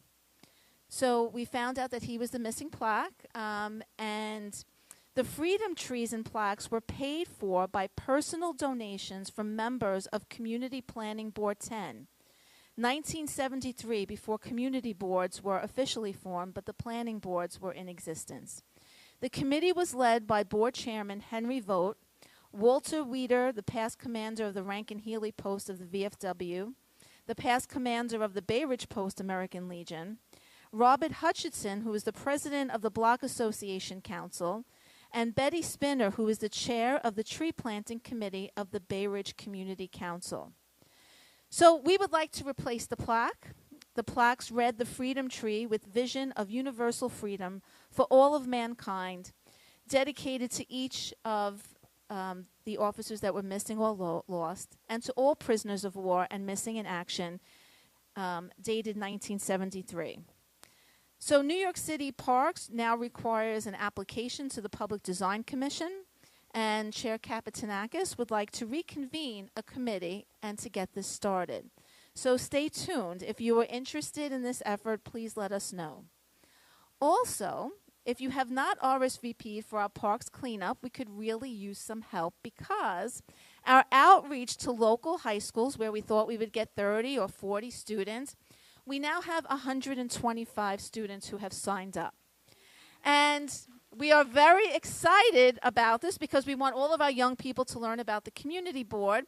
We want to make sure we have enough team leaders to help with supervision during the tasks that we're putting together. So if you are free on Saturday, please come by and let me know so we can assign you a job for the day.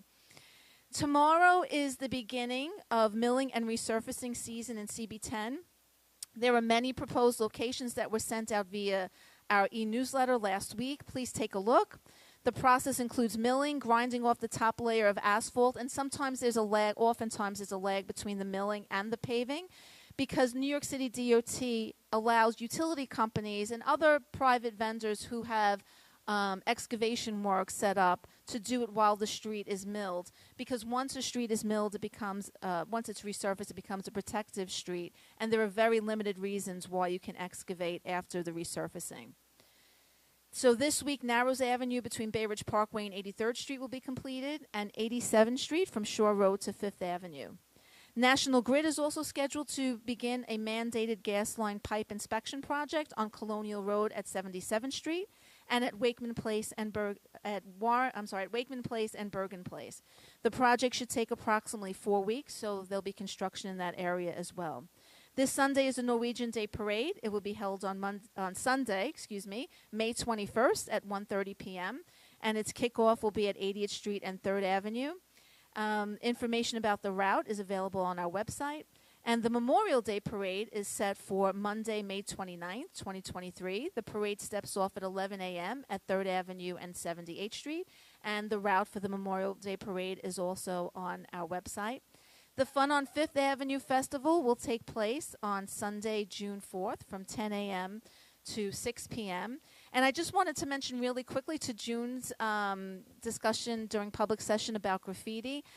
Graffiti complaints do rise in the spring because there are certain temperatures where graffiti cannot be removed. I encourage everyone to report locations to 311 because NYC does have its graffiti-free program that's still in effect. There are many benches along Shore Road Park that have graffiti that we'll be painting over. That's one of our big tasks. And there are many cleanup events during the year. But there is New York City Graffiti Free Program, which comes out and does graffiti removal. So please call them into the district office and let us know, and we will work together to get it clean. Thank you so much. Respectfully submitted. Thank you so much, Josephine. And now we will have our treasurer's report. Please welcome Shirley.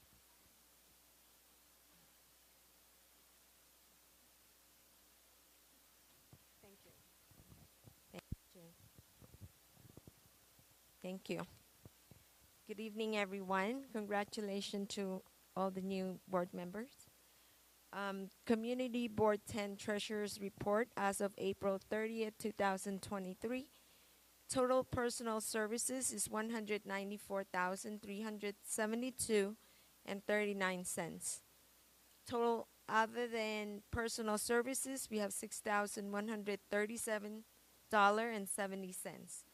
Leaving an encumbered budget balance of $67,080.91. Thank you. Thank you so much. And now we will go on to our committee reports. First up will be Traffic and Transportation. Please welcome Anthony Marino.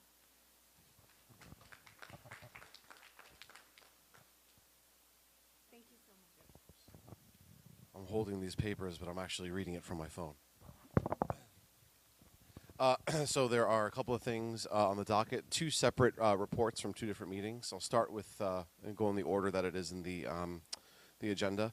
The Traffic and Transportation Committee met on April 20th, 2023. The meeting was well attended, and we did have a quorum. We had only one topic on the table for this meeting, and it was the following: representatives from. Oh, you know what? I went with the other one, I guess. Okay, I didn't go in order. Sorry. All right, so we're skipping ahead to. Wait, let me go back. I'll go back. I don't want to go out of order. There we go. Sorry. Got to do fine. No, got to do fine. Sorry. So we're gonna start with the top one. Okay. The Traffic and Transportation Committee met on Zoom Monday, May 8th. The meeting was well attended, and there were two items on the agenda for this evening. The first item was discussed. PS 185 had an application for full street closure on Ridge Boulevard from 86th Street to 87th Street, Monday through Friday from 10 a.m. to 2 p.m., from 9/4/23 to 6/30/24.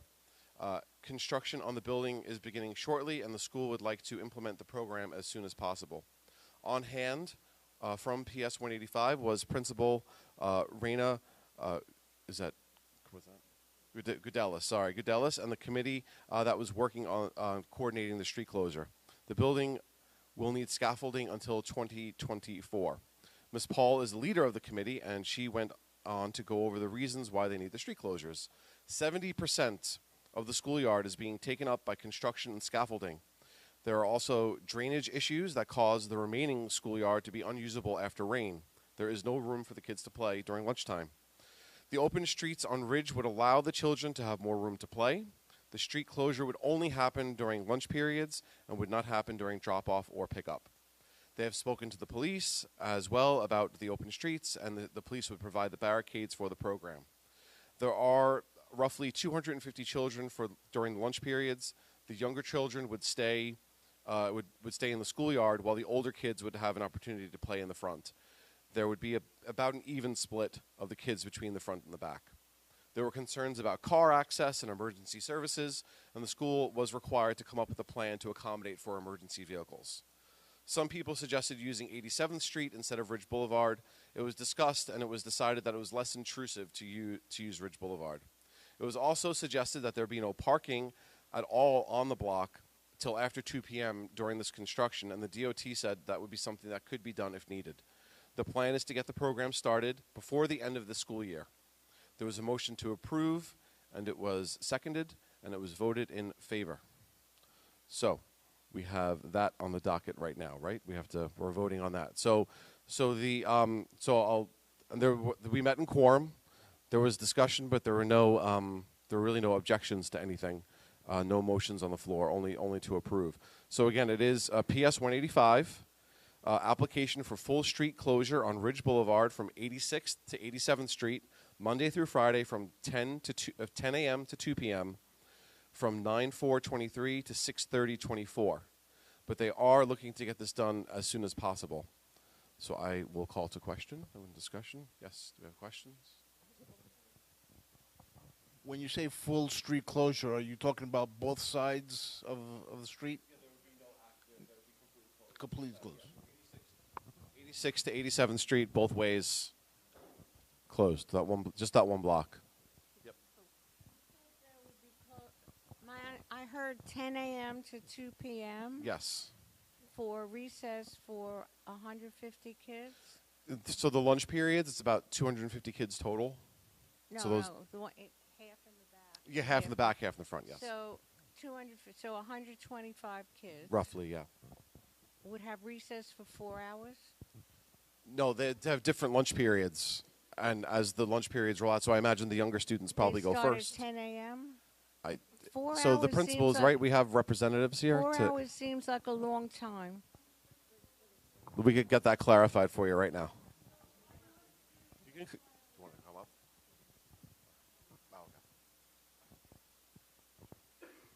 Hi, thank you. I'm the principal of PS 185. I'm Rena Gudelius. We do have a concern, so thank you all for listening. Our lunch period does not start at 10. It starts at 11. So we would probably close the street closer to 11. The kids would go out from 11 to 1. Our lunch period ends about 1:10. So we just want to give a little time for the children to come out and the children to be dismissed. But it probably wouldn't start that early. Any other questions? So it's 1 year. 1 year. Hi, I walk there frequently, crossing Ridge Boulevard from one side of the street to the other. The traffic is very bad. I don't know who's going to direct the cars to go this street or that street. I think this is a bad idea.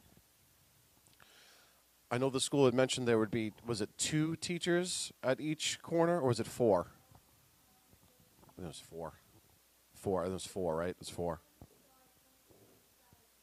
So 4 teachers on each side plus, was it teachers or parent volunteers? So it would be four parents on each side plus the barricades, and then we do have school aides and administrators to supervise the kids on the street. Okay. I just want to say that it does get hectic again at 8:30. If you come by PS 185 at 8:15, it's very hectic because that's arrival. And if you come by the school at 2:25, very hectic because that's dismissal. I'm not saying, it's not as busy at that time in the afternoon. Yes.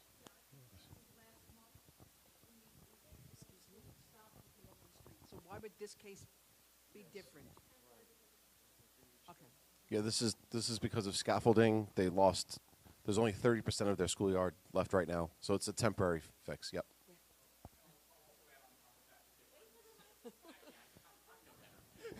And also on top of that, difference is no driveways on that block So either. yeah, so across the street is there's just the apartment building, which is why when it was suggested 87th Street, 87th Street closing down 87th Street would be more intrusive to that block with all the people who live on there than closing off Ridge Boulevard, which just has the apartment building. So yeah, there are no driveways. It's a little bit easier.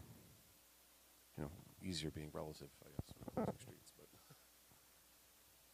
I just wanted to add that, yes, last month we did vote against another school for the same reasons, or similar reasons, but the street concerns are still the same, and I wanted to be clear that the bike lane would be closed, and I understand that it has to be closed, but as with the other school, there are concerns that cyclists will use the sidewalk, as would delivery drivers, all of your motorized vehicles, except cars, of course. Okay. We had that was a concern, and I know the school was going to talk to faculty about deliveries, and right, this would be a different door. Use a different door. Yep. I just wanted to say I think it's a great idea. I think any opportunity for kids to get out and play should be a positive thing. If it's not affecting drivers, I think we should wholeheartedly endorse this and make sure that somebody is setting up for the kids in the community to be able to get outside and have recess. Yep. Anyone? No, okay. Anyone else?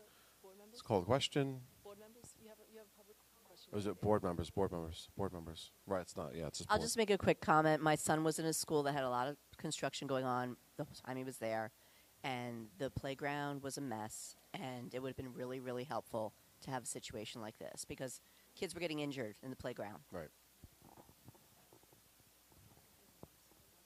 Terry?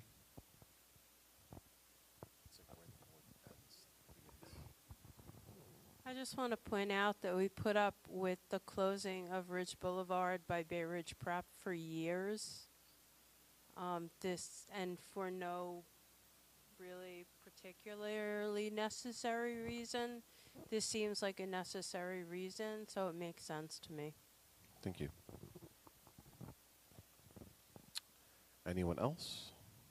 No? Oh, yep. Wait, sorry. One more.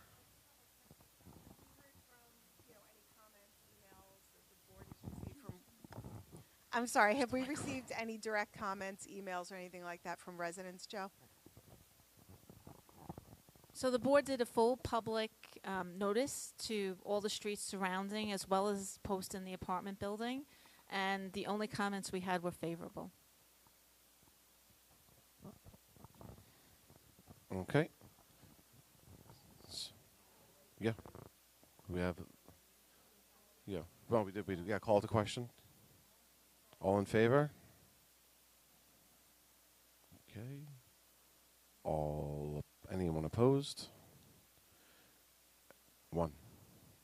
Abstention? 2? Oh, 2 opposed? 2. Oh, sorry. Any abstentions? Recusal? Recusal? 1 recusal? 2 recusal? Recuse. Anyone else? Recusal?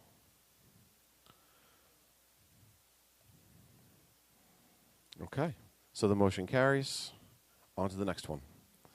The next item on the agenda was the Merchants of 3rd Avenue Open Streets applications for July 21st, 2023 and August 4th, 2023 from 6 to 10 p.m. on 3rd Avenue from 68th to 83rd Street and 7/28/23 and August 11th, 2023 from 6 p.m. to 10 p.m. Also 3rd Avenue from 83rd Street to Marine Avenue. Dan Teixeira was on hand to represent the merchants. He said that there won't be too many changes to the plans, but there are no more stages with music. They said that it just got too crowded and they didn't like the atmosphere that it brought, so no more stages. Everything stops at 10 p.m., and anyone who continues, everything has to go inside. They will be skipping the block near Food Town and restarting after the block. It was just too difficult with the parking lot and the cars. They just couldn't get enough people over there to keep things running smoothly. So they've decided to just keep that just open, and so it'll skip that block and keep going. There were some stipulations that were agreed to, and so here are some of the stipulations. The 3rd Avenue Summer Stroll Stipulation Agreement with Community Board 10. All SLA licensed premises who plan to serve alcoholic beverages and are not a part of the open restaurant program will require an outdoor alteration added to their SLA license and are required to provide 30-day advance notice to Community Board 10. 2. Amplified sound permits will be issued at the discretion of the 3rd Avenue Summer Stroll organizers, and all applicants must adhere to NYC noise code regulations and NYPD rules relating to sound permits. A list of locations will be provided by Community Board 10 in advance of the event. 3. All amplified sound permits issued by NYPD must end at 10 p.m. 4. The 3rd Avenue Merchants, as sponsor, will attend an interagency meeting organized by Community Board 10 with the leadership of the NYPD, DSNY, SAPO, and DOT no less prior to the first summer stroll event. that was the end. That was it. Everything was. There was a mention for support, and it was voted in favor. Oh, I'm sorry. There was a motion for support, and it was voted in favor, and that was the end of that meeting. So that was submitted respectfully by me, Anthony Marino. But we're not voting on that, right? That we're not. It says, oh, we are voting. Oh, I'm sorry. I thought we did vote. Right, we voted on it, guys. This was a month ago. It feels like a month ago. We voted on it, and we voted in favor. So I question, do we have a discussion about this summer stroll? Yes. Yeah, that's. So businesses, right? So businesses who serve alcohol have a license with the state liquor authority. If you're part of open restaurants, you were required by law to add to your license the ability to serve beyond your inside premise. So you're allowed to serve outside. For those so there are some residents that don't participate in open restaurants, and their liquor license does not permit them to sell alcohol outside of their premises.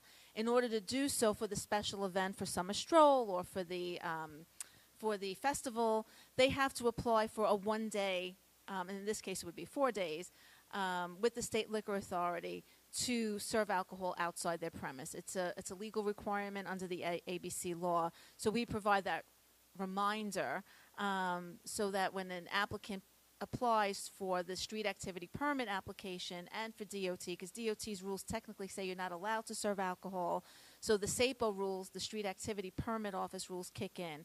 So if you have a licensed premise and you want to sell outside, you are required by law to have an alteration to your application in order for you to sell. Does that make sense?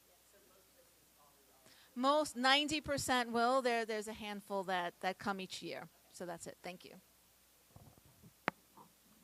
Any other questions, comments? Okay. So we're ready to vote. All in favor?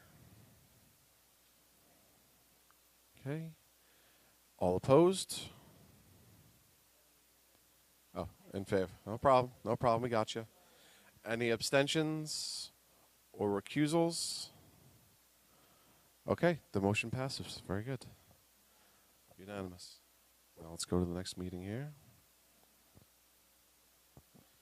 All right.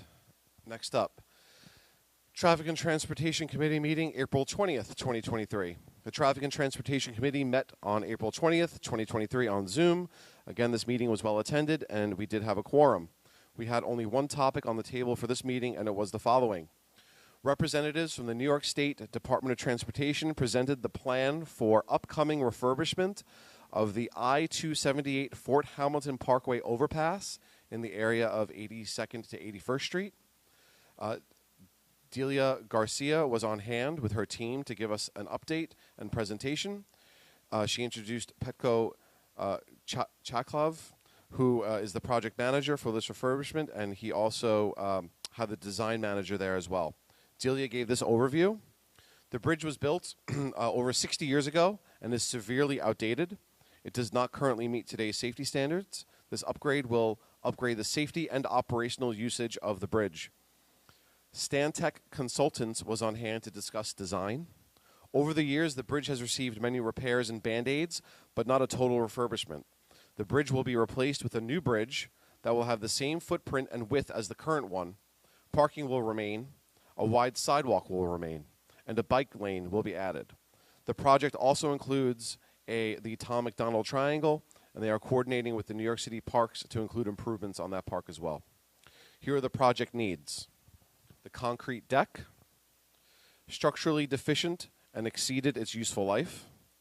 Underside of concrete deck exhibits scaling, large spalls, and exposed rebar. They were showing photos as well, and it was not great. Superstructure. Girder ends bearing stiffeners and diaphragms are heavily corroded and in need of repair. Impact damage to span 3 right fascia girders near midspan. This is all very technical for me. Bearings, heavy rusting and surface corrosion throughout. Substructure, large spalling, exposed rebar with heavy section losses present throughout the pier columns, cap beams, and pedestals. The project objectives. Rehabilitate the structural deficient elements, including the bridge deck, substructure piers, and abutments, and superstructure steel. Upgrade the substandard bridge railing to meet current New York State Department of Transportation bridge standards. Accommodate bicycle and pedestrian access to meet ADA compliance. The proposed improvements: 1. Bridge deck and approach slabs to be removed and replaced. 2. Superstructure steel to be removed and replaced with metallized steel. 3. Replace piers with new wider pier caps, full height pier walls, new pedestal and footings. 4. Repair existing abutments, including pedestals, bridge seat, and brick wall. 5. Replace existing bearings with new elastometric bearings. 6. New link slabs and continuous spans, resulting in fewer bridge joints. 7. Replace existing bridge railing with new upgraded parapets, satisfying latest DOT standards. 8. Operational and safety improvements. Reconfigure travel lanes to add protected bicycle lane while maintaining the existing parking lane. Upgrade street and underdeck lighting. Bridge to be rehabilitated in 2 major stages. 1. Travel lane and pedestrian sidewalk to remain open during construction. Parking lane to be restored when construction is completed. There will be an approximate loss of 20 to 22 parking spaces for approximately 2 years during construction. But we are told those parking spots will come back. The B16, B70 bus stop on Bridge will be closed temporarily, but it is also one of the stops that's on that bridge is also proposed to be eliminated in some of the bus changes that the city's trying to do. The project schedule: 90% plans, fall of 2023. PS&E, spring of 2024. Letting date, summer of 2024. Construction starts, fall of 2024. Construction ends, fall of 2026. Project benefits and highlights: temporary, obviously, during construction. Pedestrian sidewalk to remain open during construction. Noise mitigation measures to reduce overall impact of construction noise on adjacent areas. Fort Hamilton Parkway Bridge to remain open during construction. There'll be 1 travel lane, no detour required. Permanent. Proposed bridge width will be identical to existing. Restoration of parking lane upon completion of construction. Proposed bicycle lane on bridge will connect to adjacent bicycle lanes on Fort Hamilton Parkway and 7th Avenue. Final sidewalk width will be slightly reduced by 1 foot to 9 feet wide to accommodate for bicycle lane. Proposed vehicular traffic capacity, 2 lanes, will match existing. No loss in vehicular traffic capacity when adding the bicycle lane. Improvements to adjacent parks, which is the Tom McDonald Triangle and Coffee Square. This report was very well received. After the report, we did open it up to questions, and it was confirmed, again, that the width will be the same, and the footprint would be the same as the old bridge. The new bridge will be the same. It was confirmed that the parking would also remain after it was reopened. For the most part, it was of great concern that the bridge currently has so much damage, and the photos were very concerning, and is in need of so much repair. But we were assured that it is evaluated every 2 years, and it was recently evaluated that it is okay right now, and it poses no immediate danger, but it does need to get upgraded. There was concern about Diker lights during construction, and we were told that there would be a holiday embargo during that time, so the Diker lights traffic would not be impacted. We also had a motion to provide comments to the New York State DOT. The motion was submitted. The motion was to submit the comments of the board to NYS DOT regarding upcoming refurbishment of the Fort Hamilton Parkway Bridge, including daylighting concerns, prompt notification of changes in timing, or updates to the construction schedule to be made to the district office, including advance notice of staging locations. This report is respectfully submitted. Anthony Romino. So that's where, let me go back to, we had a motion to provide, what's that? Oh, sorry, yeah. We're going to vote on this. This one I was ready to vote on. We had a motion to provide comments to the New York State DOT. The motion was to submit the comments of the board to the DOT regarding upcoming refurbishments to the Fort Hamilton Parkway Bridge, including daylighting concerns, prompt notification of changes in timing or updates to the construction schedule be made to the district office, including advance notice of staging locations. So that's what's on the table right now. Do we have any comments, questions about that? We want to stay in the know. That's basically the gist of that motion. No comments? No questions? Let's vote on it. All in favor? All against it? Recusals? Abstentions? It passes. Thank you so much, kids. Thank you. All right. Thank you so much, Anthony. We appreciate that. And now we will go on to our next item on the agenda is an informational report. This is a joint senior issues, housing, health, welfare, and zoning and land use committee report, and that will be followed by the senior issues, housing, health, and welfare committee. Please welcome Jana, who will be giving both of those reports.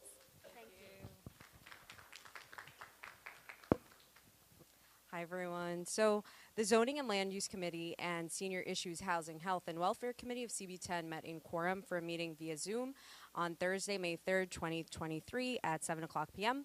The meeting was also live streamed on YouTube for those who could not access it via Zoom. At this meeting, a representative from Borough Hall named John Douglas presented the Borough President's comprehensive plan to address health disparities in Brooklyn. To be clear, it is recommended that every board member watch the stream if interested in the very fine details presented in this meeting, including a review of the several documents mentioned. The following report will summarize the key ideas presented. The speaker highlights that the comprehensive plan will serve as guidance for community stakeholders to utilize a variety of means to achieve its goals in a data-driven and community-guided approach. The stakeholders are encouraged to share critical data with all parties to ensure accountability.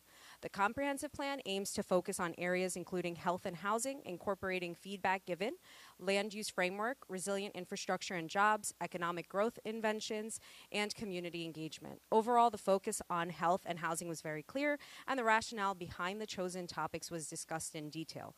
The focus on health and housing is because of the disparities in life expectancy, which is concentrated in the eastern part of the borough, and the focus on the location of housing, how close it is to transit, and how connected it is to job centers are the key determinants of how the physical environment can affect life expectancy and other health conditions.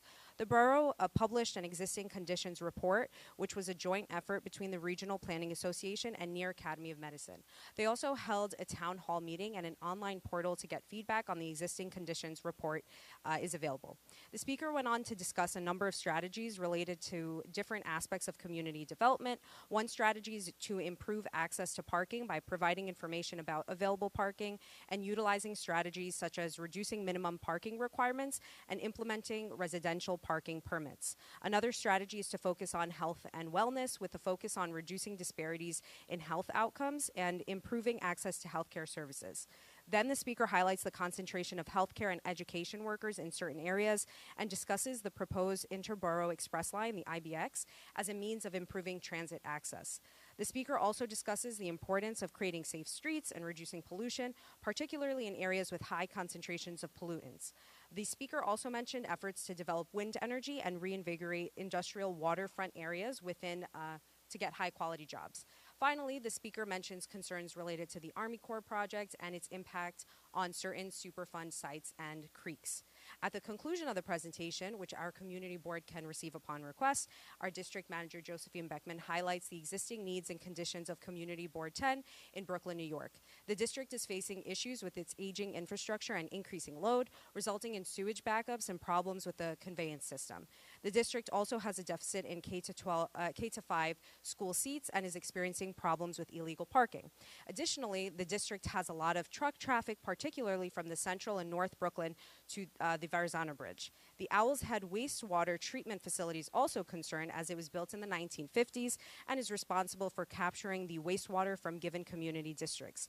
The district is also seeing a lot of new development, including market rate development and proposed affordable units that exceed market rate value. The lack of great transportation system is also a challenge for the district. She highlights that the community has also had a survey conducted on 10th Avenue and Shore Road, where 100 residents have experienced sewage backups in both heavy rain events and dry weather. She highlights the importance of focusing on existing conditions and infrastructure needs as part of any planning document, and highlights the need for growth and infrastructure to be discussed together. Overall, it was emphasized that we hope that the borough president and his team can help move the conversation along on the growth and infrastructure needs, and we hope that there is a willingness to help on the issue of sewage backups, particularly on 10th Avenue. This conversation is the first of, hopefully, many discussions on several topics related to infrastructure, development, and transportation in Brooklyn. There was a discussion on the potential for new development to solve multiple problems such as sewer infrastructure and housing, while also acknowledging the need to mitigate disruptions to built-out communities. There was also a discussion on the importance of reliable and accessible mass transit, particularly in light of the MTA's plan to redesign buses and reduce access. The impacts of the Cross Harbor Tunnel on local communities was also a concern, particularly the number of trucks using non-truck routes and causing congestion. We were assured that there will be several more presentations and conversations regarding these topics, and the meeting was concluded at about 8 o'clock p.m. Respectfully submitted, Jana Toby. All right. So if there are no questions, I'm going to quickly move on to the next report. So the Senior Issues, Housing, Health, and Welfare Committee of CB10 met in quorum for a tour of the new Maimonides Emergency Department facility at 92 Street and 7th Avenue on Monday, April 24th, 2023 at 7 o'clock p.m. As stated clearly on the Maimonides main webpage, the Maimonides Bay Ridge Emergency Department, located at the intersection of the Bay Ridge, Dyker Heights, and Bensonhurst neighborhoods of Brooklyn, New York, as well as Staten Island and surrounding communities, provides stabilizing treatment for any medical emergency. The Maimonides Bay Ridge Emergency Department aims to provide a seamless transfer process to the main campus of Maimonides Medical Center for additional care and treatment, and gives the patient an option to be sent to any hospital of their choosing. They also have pre-arrival registration forms that allow patients to notify the team that they are on their way to their treatment so they can prepare for their arrival. That's all online. The center is equipped to deal with multiple conditions such as chest pain, severe burns, uncontrollable bleeding, difficulty breathing, seizures, head injuries, high fevers, and more. The emergency department can provide trauma or wound care, testing and cardiology services, orthopedic care, pediatric care, psychiatric care, and OBGYN care. The emergency department includes many state-of-the-art facilities, including 24/7, 365 comprehensive care for adults and children, pre-arrival registration so you can be seen as soon as possible, CT, ultrasound, and x-rays, rapid on-site laboratory testing for many conditions like COVID, the flu, and routine blood tests, on-site ambulance to transport patients to the main hospital if necessary, and then expedited access to our their physician network for follow-up appointments. The number of staff on site might vary as the number of patients projected increases in the facility, but to date, the site is getting ready to have 50 emergency staff, including one physician assistant or nurse practitioner, and 3 nurses trained in critical care at all times. All physicians on site are emergency medicine board certified, and there will be 24/7 medical care and security, as well as a patient service representative to minimize unnecessary waiting in an emergency room. We are very excited to have this additional healthcare service in our community, and we look forward to utilizing its services when needed. The tour ended at about 8 o'clock p.m. Respectfully submitted, Jana Toby. Thank you so much. Thank you so much. And now we will have our nominating committee report. Please welcome Dean Racina.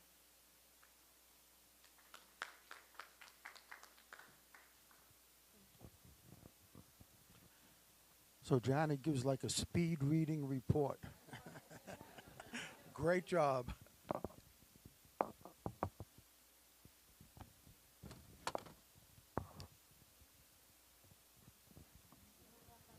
didn't hear it, but it's okay.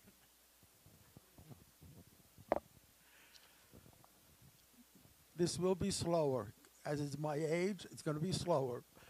Community Board 10 Nominating Committee Report.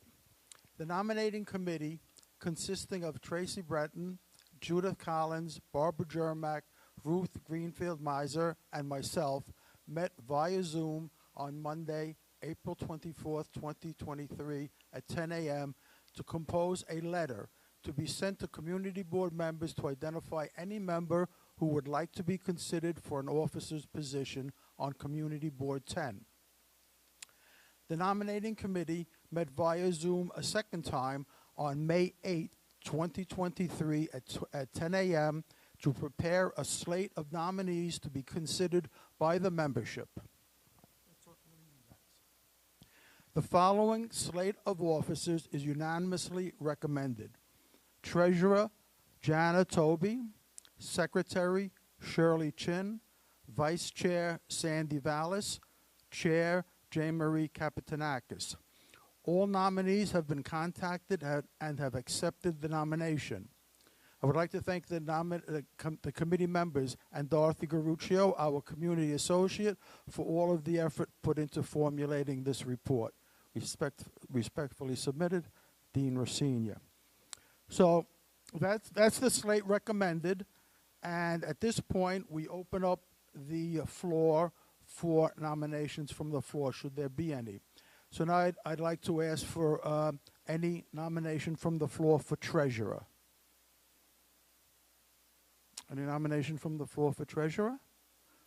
Seeing none, I move to close nominations for treasurer. Are there any nominations for the position of secretary? Don't scratch your head, I may take that serious. Any nominations for secretary? Having seen none, I will close the nominations for secretary. Are there any nominations for the position of vice chair? Any nomination from the floor for vice chair? Having seen none, I close the motion for vice chair. Any nominations from the floor for the position of chair? Any nomination? So I see none. I move to close the nominations for chair. I'd like to have a motion from the floor to close nominations. Second, thank you. All those in favor? Any objections? Any objections? Recusals? No. Okay. So at the next meeting, which is June 13th, we will affirm the new slate of officers. Thank you.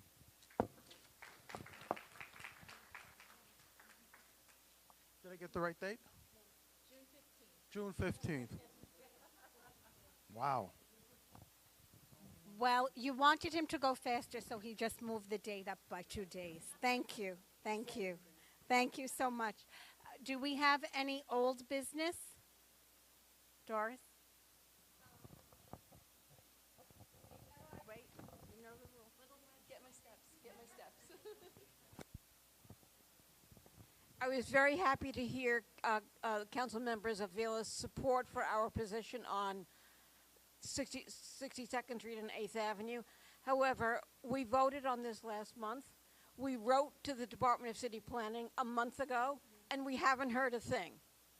I don't know what is the appropriate thing, but I think we need to find a way to reach the Department of City Planning, whether we need to work with the press or other issues, but we deserve an answer for a letter that was sent over 3 weeks ago. Thank you. Thank you for that. Yes, Steve. Hold on. I'm just interested if they are required to respond to a letter that we sent to them. The board did request a response. We did send the letter certified mail. And I think the questions pertaining to the decision that was made to not require a special permit based on evidence that we submitted that indicates strongly that one should be required, should merit a response. And I would like to follow up. I'm happy that the council member is following up. I think that's important, and I think the board deserves a response to our motion. Thank you. Thank you. Thank you. Anything else for old business? The next meeting is incorrect. It's always on a Monday. I think it's June 12th. Right, Juneteenth. So the meeting was changed because Monday's Juneteenth. No, right. So we rescheduled the meeting for June 15th on Thursday. June 15th at the Knights of Columbus, 7 p.m. Thank you. Thank you for that. Anything else? Okay, seeing none. Do we have any new business? We have someone in 2.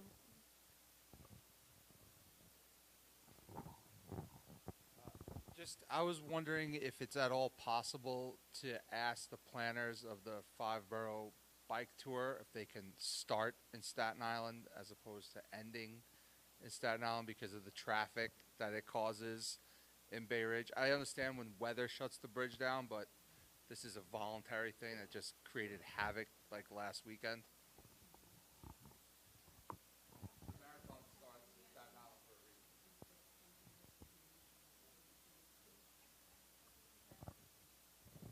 I mean, I think we could certainly, ask what the process is, what applications are filed, if we could provide some input to that. I think we should. I'll inquire and let you know next month for sure. Thanks. Thought I saw another hand. It's board members. Not a board member. Board members. Okay. I'm sorry, any other board members? Thank you. All right, then, so now, favorite motion, do we have a motion to adjourn? Oh, first, second, third, thank you all. Thank you. Have a wonderful month. We'll see you next month.